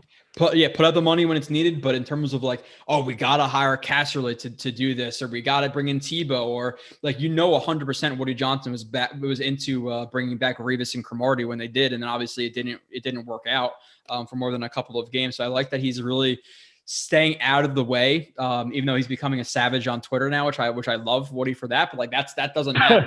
that doesn't have to do with anything. But like, I'm definitely faithful in Salah and what he's presented, and Douglas, like just getting rid of the scraps, not giving into the media and having to make these big moves and these big contracts, which aren't going to matter when the Jets are actually trying to compete. Like, his player evaluation, I'm pretty on par with. Like, I like a lot of what Douglas and Salah are doing together. And now you see this draft, and you have to be pretty excited with it. Like you said, like a lot of Jets fans will convince themselves of any player, no matter who it may be. Like I said, with Jalen Marshall a couple of years ago, people were salivating over him as a UDFA, and I got criticized coming out and saying he sucks. But like, you gotta be unbiased as you can, like when evaluating. So, but you seem like you like the draft class as well, you said? Yeah. And like, like you said, the Tim Tebow thing, that going back to that was like, you had a team that was a right tackle away from like doing damage again. They just went to back-to-back championship games. And if it weren't for Schottenheimer being an asshole inside the 5-yard line in Pittsburgh, and if it weren't for Sean Green getting hurt in the second half against Indianapolis, not for nothing, I think we had both of those games. But yeah, so getting to George Fant, I watched your film review. I don't remember if I remember your film review or not, but I watched really heavily that game where they played the Niners for their division championship in Seattle, where they came down to the last play. Okay. And Fant kicked the shit out of Bosa the whole day. Yeah, he had a really good game that game. He dominated Bosa. Yeah, that was one of the reviews where a lot of people were really down on him, and I was down on him too, because I initially watched his 2018 and I was like, oh shit, this guy really sucks. And then like 2019, first games stepped up a little bit, but still not good. Mid of the season, I was like, okay, getting better. By the end of the season, like you talked about, I think he played the Eagles, maybe the Ravens and the Niners, and it was really good games strung together. So I had some faith that you're looking at a guy who is relatively new to the position, because he didn't have a lot of experience. I forget from college or the NFL, or whatever. He's switching positions and things like that. Had a lot of athletic ability, and I thought he could be a decent tackle for the Jets. People weren't in agreement with me, and then it happened. He's a decent tackle for the Jets, and I think playing outside zone for him is even better than inside zone, because the guy moves like a freaking deer. Like he's the best mover we have on the team. So you're looking at a team who does more outside zone, which obviously requires more moving than inside zone, mid zone. So. I think he's a perfect fit for this team. It's the best case scenario for George Fant and his future on that team. Did he play left tackle in that I totally game? agree. Yes, he started. Yeah, He right played tackle. right. Did he play left? Yeah, it was because he started right. Yeah, in, he was lined up on Bosa most of the game. Yeah. Yeah, he was left tackle. Yeah. So Which is cool about him, because in the NFL, linemen get hurt all the time, and it's nice to know that you got a guy like we were talking about before. It's not easy to switch from one side to the other, but the fact that he can have a good game against a really good pass rusher, and switch from side to side is pretty cool. So. Yeah, for sure. And sorry, go ahead. And like Kyle was saying before, you don't need to bash guys into the ground to play this outside zone. You got to wall them off and let the guy hit the hole and go. We don't need. I mean, it's great. Don't get me wrong. Nothing's more fun than watching Betten plant somebody. But in reality, once in a while it's cool. Send a message. But in reality, walling them off is you're probably better off. When you're talking about getting to the second level, yeah. On the line of scrimmage, you do need to move guys out of gaps. Well, I mean, depending on what kind of play you're running, if you're running a gap play for sure, but on the second level, the second level, the running back's going to have more space to work with. All right. He's already picked which gap he's going through. Now you just need to get guys in front of guys and let the running back work his magic. Right. So sometimes if you go for the kill shot in the second level, you miss. The defender's got an open shot at the running back, plays over. Becton, that's bad. Right. Exactly. That's exactly where I was going with that. Yeah. Define your gaps. Stay And in front what'll of look guys. beautiful. And what'll look beautiful off that is the boot with Zach going the other way after they fucking flood everybody over there when they're kicking their ass, running the ball down their throat. It's going to be beautiful. Love it. I know. I know what I love about this is that everybody's like, I love that it's run first, but there's a lot of pass options off of it, because around here, you got to run the ball in December. I don't care what anybody says. You got to throw, but you got to be able to impose your will running the ball. I think they're going to be very balanced this year. Very balanced. Just the way that the NFL works percentage wise, I wouldn't be shocked if we won majority passes, even though we have a rookie quarterback. And I think they're going to have a lot of faith in Wilson. And I think they're going to have a lot of faith in these receivers. So it wouldn't be shocked me if the percentages say more pass, but they're definitely going to try to run the ball too, to take some pressure off. And I think it's going to be fun. It depends on the matchup. Like the good thing about the Jets now is they have the flexibility to run or pass. They have the players to do either. So obviously, depending on the matchup, like I said, it all depends. But yeah, like you said, like building off of the run game on those boots, like you said, kicking their guys' ass and having linebackers jump on the run game because Becton and AVT are completely moving guys. Opens up those levels type concepts over the middle that they're going to run a lot under LaFleur. So they all work with each other, in terms of creating a good game plan and a good scheme and productive offense for the Jets. So you can't help but be excited about where they're going. And again, this is like the true year one of this stuff. Like now next year, I'm not saying we're gonna be a Super Bowl team this year. We might not be a playoff team, but I think we're gonna be a much more effective team. And now you're looking at top 5 in cap space and number 1 draft picks and 2 number 2s next year. There's not 2 fourths, just a third, a fourth, and then like 3 5s, I think. But still, ton of capital. And they're going to continue to build. And now the Jets, I think with Salah, you've already seen a little bit. And now with the team being better, which they will be next year, I can guarantee that. Obviously, it's not a big guarantee. We're not going to have to pay that jet tax anymore. So that's another positive. Yeah, right. Put it this way. And he hasn't been paying it yet. Exactly. Put it this way. He hasn't paid it, which is good for him. Yeah, no, I mean he ain't no punk like Mike McCagnon. Oh, Mike McCagnon. Oh, we'll think about it, Mike McCagnon. And then Mike McCagnon calls back, hey, we'll give you $3 more million a year. Dude, that guy's probably terrible at poker. But anyway, put it this way. In terms of the Jets competing, who the hell knows what the record's going to be? But we could definitely say this. The Jets will not be getting blown out by 30 points a game.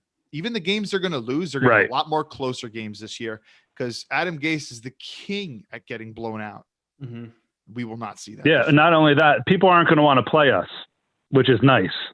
You're going to be like, oh, that's a scrappy little fucking bitch team. I don't want to. They're a pain in the ass. They could run the ball. Yep. God forbid Wilson gets on fire. Those receivers, they're not Pro Bowlers, but they're a threat. Like we have threats everywhere now. And they're our defense is going to have all this speed. Flying around on defense. He'll put a corner. We're going to get hits. We're going to get hits on the quarterback. we're going to get hits on the quarterback. You know, so now like all of a sudden, you don't want to play us, which is nice. Yeah, for sure. Like you said, like and the physicality of Becton, like Kyle said, the physicality of Mims, the physicality of Davis, and just in terms of the defense too. Like if you're not physical for Salah, you're not playing. Like that's just not. You're not gonna have any soft guys on defense. There's just no way. And they're gonna hit the quarterback. They have Lawson, they have Curry, they have Rankins, they have Q. Like this is a different team. And again, they might be 8-9 this year. They might be 7-10, which is gross to say, just in terms of the actual like odd number thing. But they're going to be an actual competitive team, and they're not going to be the cupcake on the schedule that they've been for the last decade. They're just not. So, right. Mike, we definitely appreciate the call. Right. You're on fire. I love the passion you have for the team. Love the support that you have for both the Jets and for the website. So, I would definitely like to hear from you again soon. I'll be back. Congratulations on the wedding. Good luck, Kyle. Thanks. Appreciate it, man. Thanks. Let's see. Okay, so we have one more. Hey, wait. Eagle said we were close in Eagle. We definitely played a lot tougher down the stretch, but early on, how many blowouts were there early in the season? Oh, dude! Like, even the Bills game, we lost by like pretty close score, but like they dominated us that game. Like the second Bills game, the first Bills game, the score might have been 13 points. Both Bills games, we were pretty dominated in, but the score was a little closer, as you said. There was a couple things like the Josh Allen fumbles that kind of kept the score a little closer than what it should have been. I think Eagles, speaking about, somebody else mentioned in the chat, we're going to get to the next caller. I think it says Gallup. We're getting you in literally 2 seconds. But somebody said Iron Calling. Yeah, man. Some of the callers are passionate. I'm loving it. And the knowledge that some of these guys have is great. But I think he's speaking about in terms of us not being a 2-14 team. I don't know if I'm speaking for Eagle, but again, I think if you just add a competent quarterback, a competent coach to this team, like you win the Patriots game, you win the Denver game. Like they're not a 2-14 roster. Here's what I'm saying. If you look at like historically, and this would be something that Michael Nani, I'm sure, could figure out pretty quick. Historically, in terms of point differential, that Jets team last year had to be one of the worst in history. Yeah. Right? Yeah, I would say so. Yeah. We had somebody said that glad the draft cheered you up. Yeah, for sure. Somebody said we're not Fig Newtons. Iron Calling. Somebody said Shadow said that the Jets are going to release a documentary about the offseason in June. Awesome. I love that stuff. Love it. Like now, like that'd be cool. What was the document, like the series that they had on the Jets website? One Jets Drive? Yeah. They put it out, and like I get it. It was like pump people up. I was watching this, like they're gonna suck. Like they're just it's Adam Gase. I had no faith. Like now I start seeing like stuff about Wilson, Elijah Moore. Like I'm getting pumped, man. Like this is the most excited I've been in years. And like I said, not pumped in terms of they're gonna make a Super Bowl run, but they're building the right way. That's for sure. Let's go to the next caller, and then we'll get to the draft after that, and we'll wrap it up. You take the call, Joe. I'll be back in briefly, but go ahead, take the call. Oh, okay. Gallup, it says your name is. What's up? Hey, how's it going? Glad Kyle left. No one wants to talk to him. So yeah, right. He takes I heard that. He takes all these calls, and then Brian comes on. I'm staying now for this call. Go ahead. Go. Okay. There we go. So, what's up, Brian? Right. I appreciate you calling out Kyle on his bullshit right there. So I wanted to call about that off-season series. If you guys saw it yet, I watched it about 5 times already. So, in it, I saw it's all behind the scenes of the off-season, obviously, and it looks like they go through Zack Wilson's pro day. They go NFL draft room, and Coach Salah hiring too. So, just wanted to hear your guys' reaction on that. And how'd you say you knew that? Oh yeah, you're literally. I didn't miss your call. I was saying literally about the new Jets series. How did you have like inside information into that? Well, I didn't have. I just watched the video, and I mean, it's weird. You can see Salah.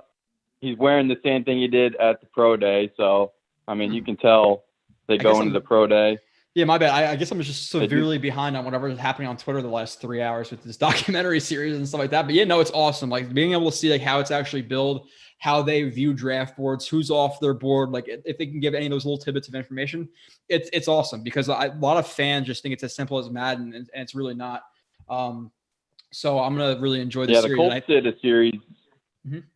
The Colts did a series on it last year, and it came out really good. So I'm hoping it's similar to that.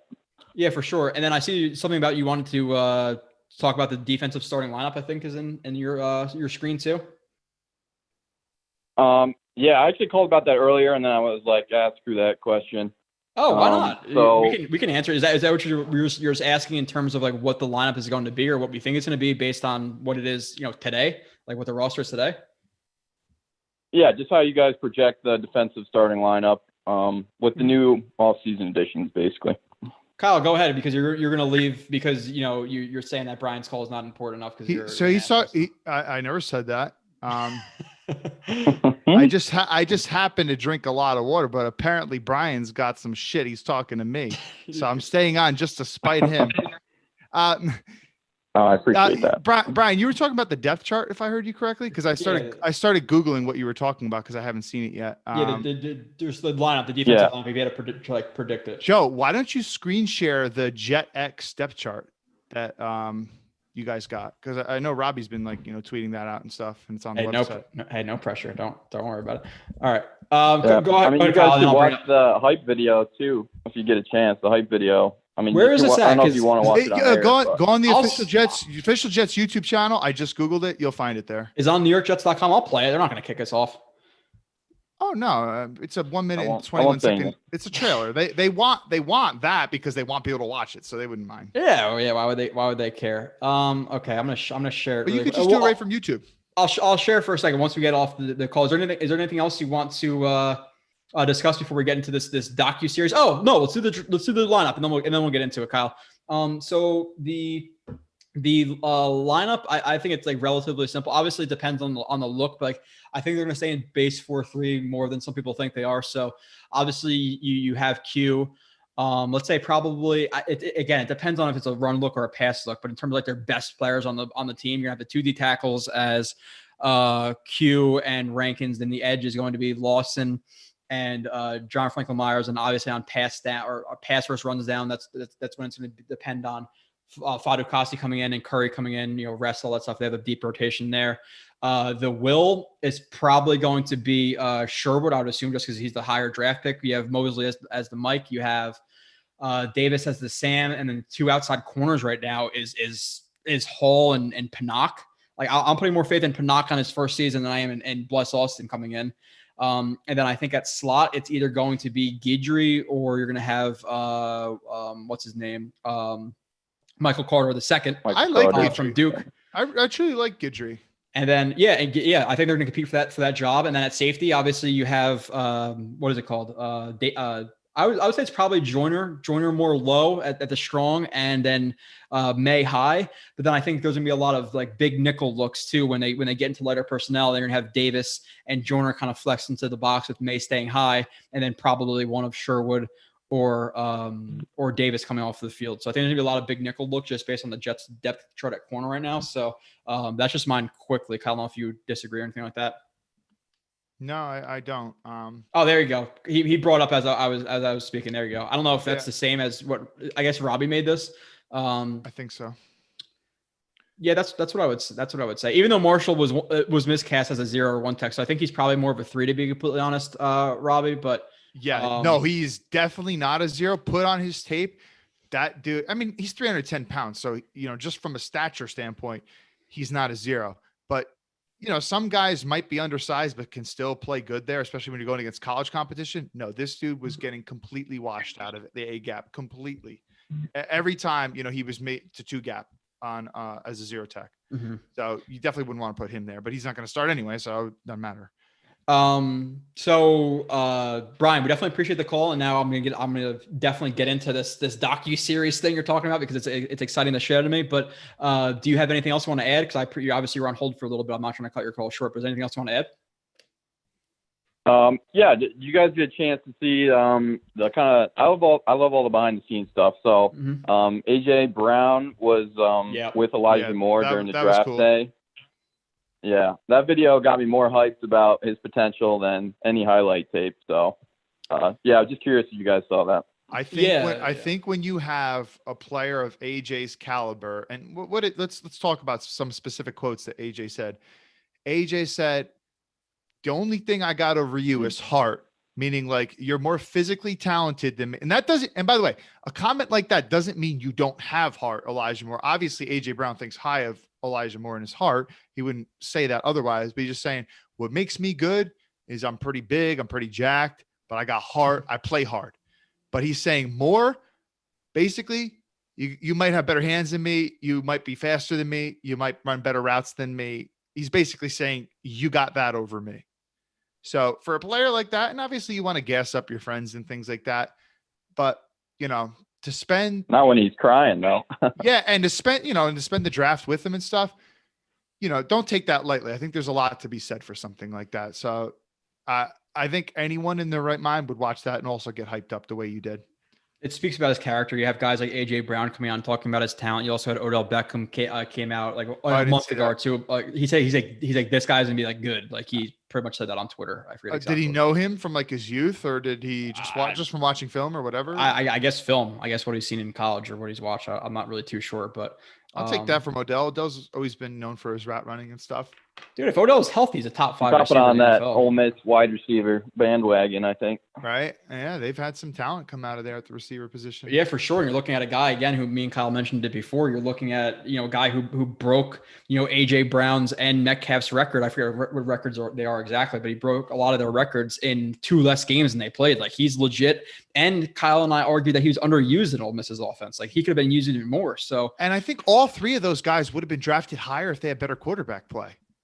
But I think that's those are all second round picks we're talking about, and DK at the end of the second round, right? If they had better stats and more film of them catching touchdowns and stuff. And I know DK had injuries and didn't always play, so that probably dung him a little bit too, besides the 3 cone. But yeah. Okay, Brian, definitely appreciate the call. Call back in soon for sure. Yeah, thanks guys for having me on. Exciting times ahead, so sure. Keep doing what you guys are doing. We appreciate it. All right, Brian. I forgive you for the dig. I forgive you. All right. And my name's Ryan. I think. Ryan. Sorry, Ryan. Okay, Ryan. I will note that next time. It says Brian in the auto screen. But yeah, appreciate it, man. All right, have a good one. It's interesting that this auto screen thing is not that good because YouTube, their transcripts of videos. It's not YouTube though. It's Call-In Studio. It's different. Okay, never mind. Yeah.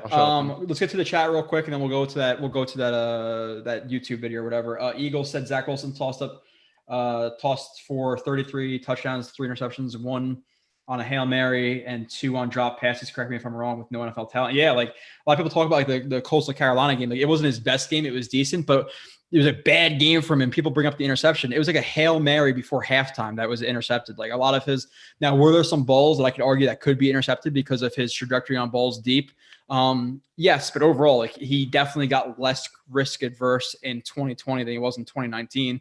There are times where he needs to control it, for sure. Like there's a one play, like he rolls out or he drops back, rolls out left, goes back right.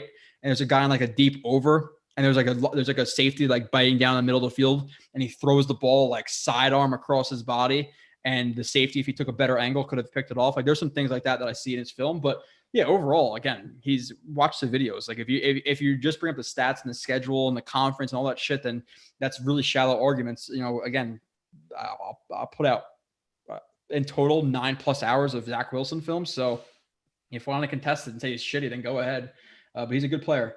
Somebody said Jordan was great at free safety. Yes, true. He's good in the box too. So he has the versatility to play strong or free. Sluggo said that. I'm not 100% sure that he's great in the box. Even little old Pat Elfline was bullying him around.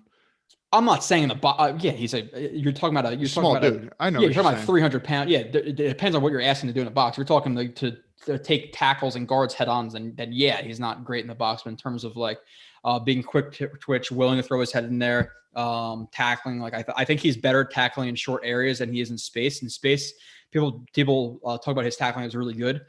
I actually saw him take a lot of bad angles. They were playing him as a nickel for the majority of his tenure with the Raiders. Is that true? Yeah, I watched 1 or 2 games of him there.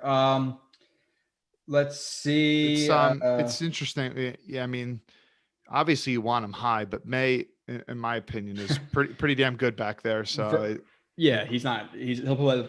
I know people say like, oh, they're gonna flex him a lot in this box. I think May's gonna mostly stay at free, and then you have a lot of then you have a lot of versatility in terms of Davis and Joyner being box or high. Like that's where the versatility. And by the way, the whole Jamal Adams departure thing, and May can just fill in and do what Jamal did after he had that Bills game where he had his like first sack of his career. Dude, he showed you pretty on. He's not Jamal. They're two very different players, and May is best high. It's just what is what it is. Verg Tibbs said that the one Jets drive were quality production, just poor content. Yes, very, very true. It's just about listen, one Jets drive is amazing hype factor. I have no problem with the videography. It's all well done. I mean, listen, if you want to sell people to watch the games and to buy tickets, they did a good job. I mean, with considering the coaching staff and the talent that they had, they did a good job. It's just, I'm telling you, if you're going to hype up, Sam Darnold year 3 and act like he's, going to tear the league on fire and stuff, and then highlight this play, highlight Brian Winters and stuff, and get you hyped about Brian Winters. If they're selling you that the Jets are going to be good because of that, it's propaganda. Come on. Yeah, for sure. People are stalling for the trailer. We're going to put it up in a second. Sluggo gave me a good compliment. I've never seen him in here though, so I appreciate you, Sluggo. Windsor said 170 people in here, less than 100 likes. Hit the like button. Never seen him either, but he's promoting the channel and telling us to get likes. There was like 250 plus at one point. Yeah. We've been on for 3 hours. We still got to go through some of the draft class. Posted the link. Somebody said Zack Wilson. Okay, I already read that one. I'm just trying to get through all these comments really quick before. Derek F said, "What's good, bro? Appreciate you. I appreciate you as well, Derek. Thanks for dropping by." Gavin said he loved how emotional Brown was. That's his boy. Yeah, for sure. You'd like to see that. AJ Brown's a great player, man. He's fun to watch. Sluggo said, you Mr. Blewett. Yeah, good stuff as usual. Do you got some tape on the Florida Saint fellow? Yes, I just looked. I have 10 plays of his last season and then 2 of his senior season or whatever it was. So you said 10 plays or 10 games? 10 games. Did I say plays? I got 10 games. Shit. So I'll do plenty of that. I don't got that shit. Socrates, what's up, Joe? What's up, Socrates? Trying to get through more. Okay, so let's watch this real quick, and then we're going to. Hey, real quick before you play that, I'm only saying this because you brought this up several times in your Corey Davis review. Okay. You said it was so hard to tell those two apart. I didn't see that. Corey Davis has got like 3 inches on AJ Brown. You could tell 3 inches from the high view.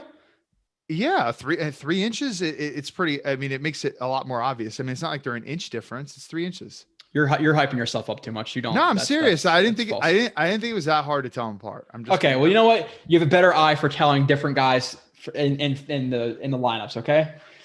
Bravo. Go take a pee if you want, or you're gonna watch this with me. Oh, I'm watching this. Okay, so you're gonna. Do you have like a bottle under the? I can only see the upper half of your body. Hey, this ain't Dumb and Dumber, man. Come on. Let's see. Dude, you should be playing it from the YouTube channel, man. It's why? Because when you play stuff from a website, it might not what? It's fine at this point. Unmute it. Unmute it. I'm doing it. I got it. It's my first time.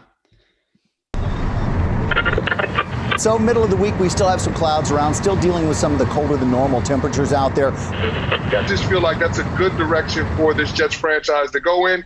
Now it's just a matter of picking the reconfiguring of this roster now continues. Now it comes down to making the right picks. I think you feel pressure every day you walk into the building. Just curious what's going to happen with the Jets. Hey, Coach, Joe Douglas. What's up, Joe? This is a great hire for the Jets.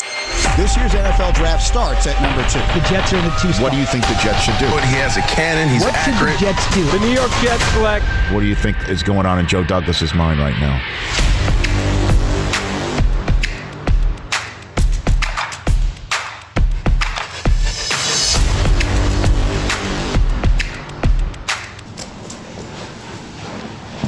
Okay, you ready?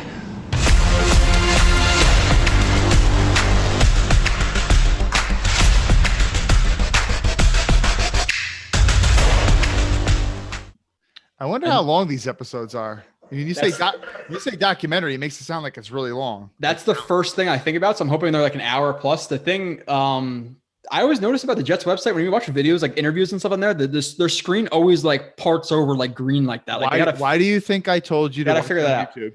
Okay, but it's 9:08. That was an awesome video. I'm excited. I'm hoping it's hours and hours. Yeah, Documentary. like Hard Knock style long episodes, or what's the thing that Amazon's been doing for a couple seasons now? What's what I'm talking about? I forget what's the top. But yeah, like those type of length things, that would be cool. Yeah. Okay, we're gonna cut off the calls though, because we're gonna get through the draft picks pretty quick here, because somebody's got work here. So let's see. Midnight shift. Yep. Okay, so we went through Sherwood. We talked about him a little bit. The next picks, we're not gonna have as much to say about them because we haven't watched them yet, but we can give our overall opinions. Since the Jets website sucks. We just watched it on their website. It's good overall, but yeah, a lot of their videos have that green thing come over. I don't know why. How do you not fix that? I don't know. But the 5th round pick, the 154th overall pick, Kyle, Michael Carter II. Obviously, there's a lot of jokes about him being the second Michael Carter. Like, I don't know if it's ever happened. Blah blah blah blah. I don't really care.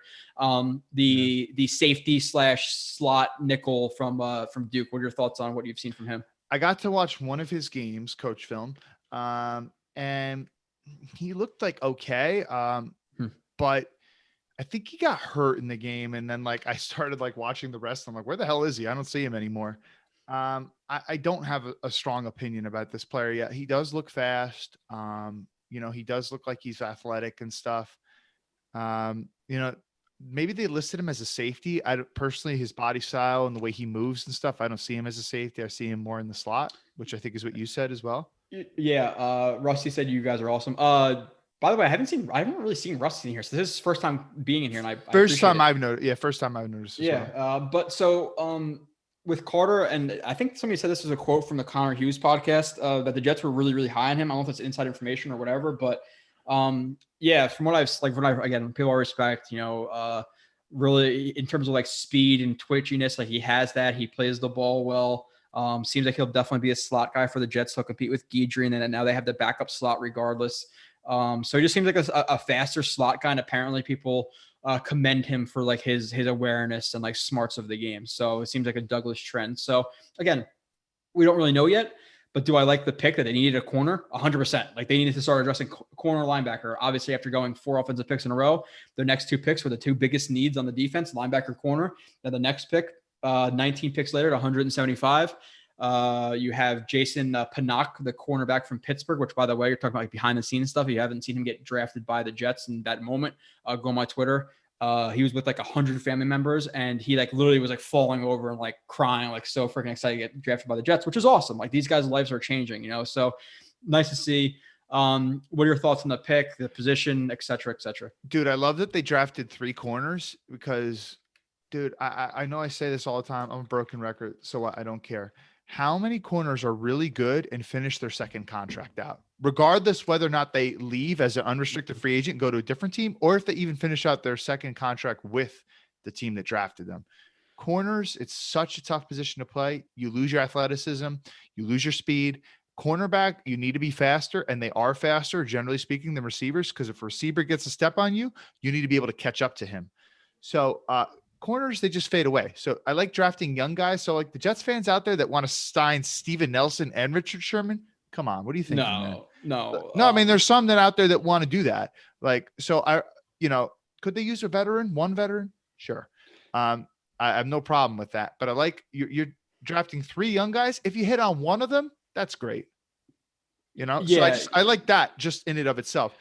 This dude, he's got some potential. You want to talk about so Bless Austin was never this. Like Bless Austin's got some size to him. He's got some athleticism to him, but Bless Austin can't press. He can't. This dude is aggressive and he tries to press, and sometimes it works for him. Sometimes it doesn't. He gets really wide sometimes. He's got these really long arms. And sometimes like he spreads his feet out way too much, gets off balance. And then he tries to use these long arms once he's off balance to try to slingshot himself back in. And he doesn't have good long speed, 4.49, not great for a corner. So if you get him downfield, you can beat him deep. but it is nice to see. You watch You his can tape. beat him. You can talk about Pinnock. I would say Bless Austin. You can beat him short. You can beat him deep. You can beat him intermediate. Bless Austin, you could beat him, running straight at him because he ain't gonna be able to tackle you. Yeah. But Pinnock though, there's something that's intriguing about his game because one thing that kind of you and Marcus have pointed out so many times with the Jets is sometimes they have these corners, whether it be Claiborne or whoever, who are kind of timid with not wanting to press guys and stuff. This guy's pretty much every rep that he's covering, he's physical, straight up in the guy's face, trying to press him off the line of scrimmage. So his tape was a lot more fun than if you watch the other guy, Eccles, who they drafted. His tape was boring, but they play them completely different styles. Mm-hmm. Yeah, which offers and then the Jets, people are just saying, oh, they're going to be cover 3. Oh, they're going to be cover 4. They're going to be cover 1. I think they have a good amount of versatility because that's what that's what Salah did last year. He'll run some cover 3, obviously, with his roots being with the Niners or not the Niners, with what is it called? The Seahawks and things like that. So he's going to be a lot of cover 3, but cover 4, he ran it a lot, quarters with the 49ers. And then he also ran 30% man with them too. And it's going to be press man. So Pinnock seems like one of those guys, and I'll go over his measurables and all that stuff when I do the show and give my strengths and weaknesses, but he seems like a big press corner, physical as hell, fast, explosive numbers, can move. So he's not just a vertical type, linear explosive athlete. He's also has some flexibility in his hips and things like that. So that's a positive. So people applaud his press ability, but then they're saying when he gets beat, in the second phase and matching routes when he's not in front of a guy or guys over top of him, he struggles playing the ball. He doesn't get his eyes back to the ball, and he's not a good I think because he's so concerned that he's trying to catch up to the dude. And as you've pointed out so many times with Marcus, if you're if you're looking for the ball, you're going to lose speed. Well, he's not the fastest dude in the world, so he's looking at the receiver trying to catch up, so he can't look at the ball. Yeah, he panics a little bit from what I've heard. Again, I'll watch myself and maybe I'll completely disagree. Mollett and Bless are most likely goners. He's not even re-signed, so he's not on the team right now. Moving on to the next pick again, Pinnock. There was a rumor that he was Darrelle Revis's cousin or something like that, which is not true. But hey, the last time the Jets drafted a pick corner, it worked out pretty well. And again, these are the perfect guys. This is what I talk about. You talk about, which we're not going to get into because we don't have as much time to get into this stuff. We're just going to get through the picks. But bringing Sherman in to teach a guy like Pinnock, is there a better teacher for these guys than Sherman? So Steven Nelson might be more effective than Sherman, maybe. But in terms of teaching these guys techniques and coverages, Sherman's the perfect vet to bring into this team. That'd be fantastic. If it even happens, which it probably won't. But next pick, 186th, the 6th round, Hamza Nasruddin. I don't know if that's how you say it. I think that's how it is. The linebacker. He was a strong safety with Florida State. Battled an injury last year. I forget exactly what it was. Played the 2 last games. He was applauded for working his ass off to get back from that injury. Playing the last 2 games, he did not have to. But he was a guy who, without the injury, seemed like he could be a top 3 round guy. Fell because of the injury to the Jets, and they scooped him up in the 6th round. So what are your thoughts on him? The only thing I could say about him is that it seemed like I saw some of the same things you were saying, that he was pretty high on people's boards. I know that after the Jets drafted him, someone like John Ledyard said the Jets are having a great draft, meaning this is a pretty high player, that he thought high of. I can't say anything about him because he's the only player I had no film to watch. And I know Sharman said he watched some of his highlights. Watching a safety's highlights, this is no disrespect to Sharman at all. Yeah. You can't. That's you're going to get the least out of any player from watching a safety's highlights, because most of the times when it's a broadcast angle, you can't even see a safety. Oh, safety is I love good safety play, but safety film gets so boring sometimes. It really does. So there are so many plays where they don't really do much. Yeah. Well, if they mess up though, it could be a game changer. Exactly. So it's boring to watch. They got to position themselves properly over route concepts, etc. But Nasruddin, again, another physical guy. Apparently, he struggles a little bit with awareness, route concepts. Again, that'll be less prominent playing linebacker than it is at safety. So you're looking at a physical guy. Again, 34.5-inch arms, I think it is absurd as a linebacker. Physical, can hit, can cover, can move. So I like it. I want to dive into that film for sure. I have a lot of it, so I'll definitely get into that. The next pick, the one they traded from the Raiders, I think, the sixth round, another 6th rounder, they had 3 5ths, 3 6ths. Brandon Eccles, cornerback, Kentucky. He's a JUCO transfer. What have you heard about him, and what are your thoughts on that pick? Again, like you said, 3 corners. If one of these guys hits, great. That's fine. Yeah, one late round corner that becomes a competent starter. That's all you can really ask for. Somebody go NY said, are any of the DBs we drafted good? Let me rephrase. Are any legit NFL starters? No, because they're 5th, 6th round picks. They're not starters right now. But what the Jets did is take guys with high physical upside. Carter was a little bit more of like the smarts guys. Like I think they were pretty high on him, but like Panak, big guy, physical. Eccles has like 4.3 speed. All the stuff, like he's twitched up. So you're taking guys with high upsides, and that's what I'd rather do. Like in the later rounds, I don't want to take the safe guy, like the guy who doesn't have athleticism. Like all these guys they took are physical freaks. Sherwood, pretty big, or pretty long in terms of being a linebacker. Nazruddin is lanky as hell. Panak, is athletic. Eccles, like I said, fast. And then Marshall, you have who's in terms of the RS score, like 2 out of 1,400 guys. So, let's go back to Eccles. So, what are your thoughts on that? Yeah, and it's interesting. Like, all right, so Gase is as bad as he was as a head coach. In terms of play calling ability and stuff, he's not as bad as people think he is. Gase is one of these guys who stays up all night and tries to draw up stuff on the chalkboard, X's and O's. But Gase is not a good teacher. Salah, from all the reports that we get and stuff, seems like he's a good teacher and actually concerned with developing and teaching players. Mm-hmm. So the cool thing is what it seems that the Jets are doing is you draft these guys who are physically intriguing in many different areas, who are raw and unrefined and maybe didn't have the best collegiate careers. But if you put them with good coaching and good teaching, then you get the most out of their talent, which some other guys just don't have that talent. So that's kind of cool to see.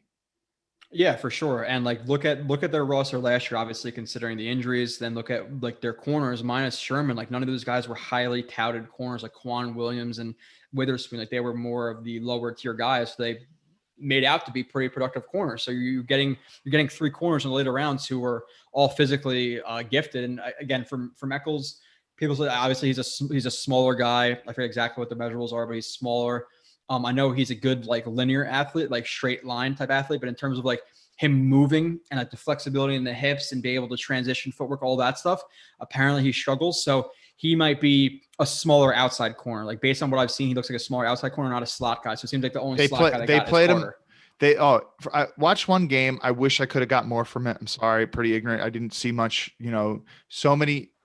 So many of the plays that the other team ran on offense did not go to his side. It was like a half field read. He wasn't doing stuff so many times. I never got to see.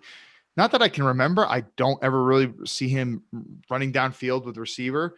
I can say this. I saw him get trucked 2 or 3 times. Corners get trucked, but this dude, he's not a very good tackler. I can say that based on the one game I watched. Yeah, I saw he struggles with his size. Like he's really outmatched with his size because he's small. So like if there's one guy I didn't really love the pick, like the Eccles pick, like a guy who's smaller, who can't really play the slot, who's an outside guy, but who can't handle the physicality. I'm definitely, this is my most iffy pick in my opinion. But moving on to the next one, 6'207". Marshall, we spoke about this before. I'm a little bit higher on it than you are. You're talking about more of the technique. I'm just saying the physical upside's there. That's pretty much all that is. We were going to get into Salah. We're going to get into the biggest holes. If Salah can bring his fire and somehow light a fire under this guy's ass and play him the right way, where he's actually could be effective, he could turn into a quality player. The potential is there, but he really. Eccles? No, I'm talking about Marshall, the defensive tackle. I think somebody said that Eccles has a 42-inch vertical, which I saw like the linear, like straight line jumps explosion, like he's there. Yeah, but that's a crazy vertical. But yeah, this Marshall dude, he also needs some serious technique refined because, dude, you can't be a good defensive lineman in this league with bad hands. And this dude, like, he doesn't use his hands enough. There's too many times he's leaning in with his shoulders and stuff, not using his hands. He gets caught in the chests a lot. Yeah. Okay, so let's wrap this up with he lets people get into his hips and just drive him out. Let's do the UDFAs real quick. We'll hit on them really, really quick because we've been on for a while. Or any guys who stand out to you or anything about it that stood out to you? I know people talk about Yaboa and Hamilcar Rashid. What are your thoughts on the UDFAs? I didn't watch them. So okay, I don't think he did. I don't think he really did either. No, Yaboa again. I say it every time, but preface it by saying this is what I heard, which I'll get into myself. Yaboa, good yak guy, but not going to attack the ball. not overly physical, like a willing blocker, but just not strong enough for it. So we'll see what happens with him. He's supposed to be like a 4th or 5th round pick. He dropped. They got him. Got to be excited about it as a UDFA, considering where he was taken. Rashid was a guy who I think in his not this last year, but 2 years ago, he had like 14 sacks. And then last year he had 0. So like there's obviously something wrong. Apparently more of a straight line guy too, but in terms of like bending and flexibility on the edge, not there at all. So more of a, again, like a Jordan Jenkins type player there, even though he had a lot of sacks. So dropped off really, really bad. And apparently there's some effort plays on tape that were concerning with him. So we'll see about that. And then obviously they have, I think it's Nugar is actually how you pronounce the kicker's name.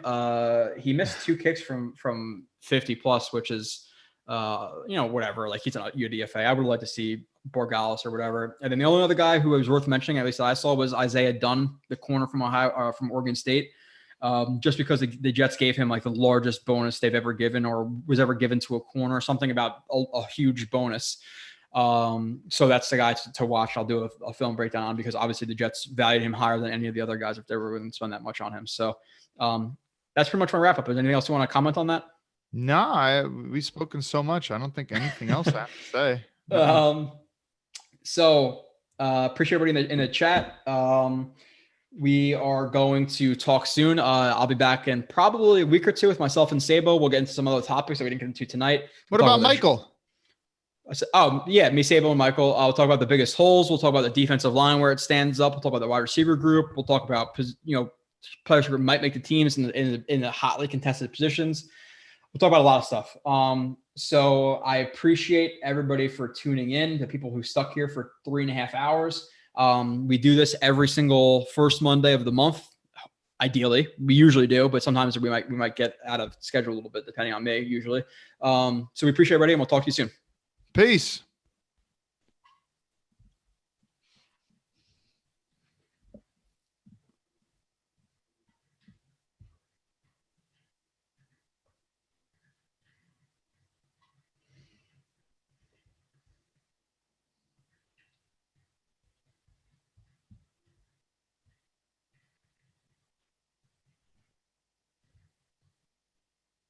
Yo.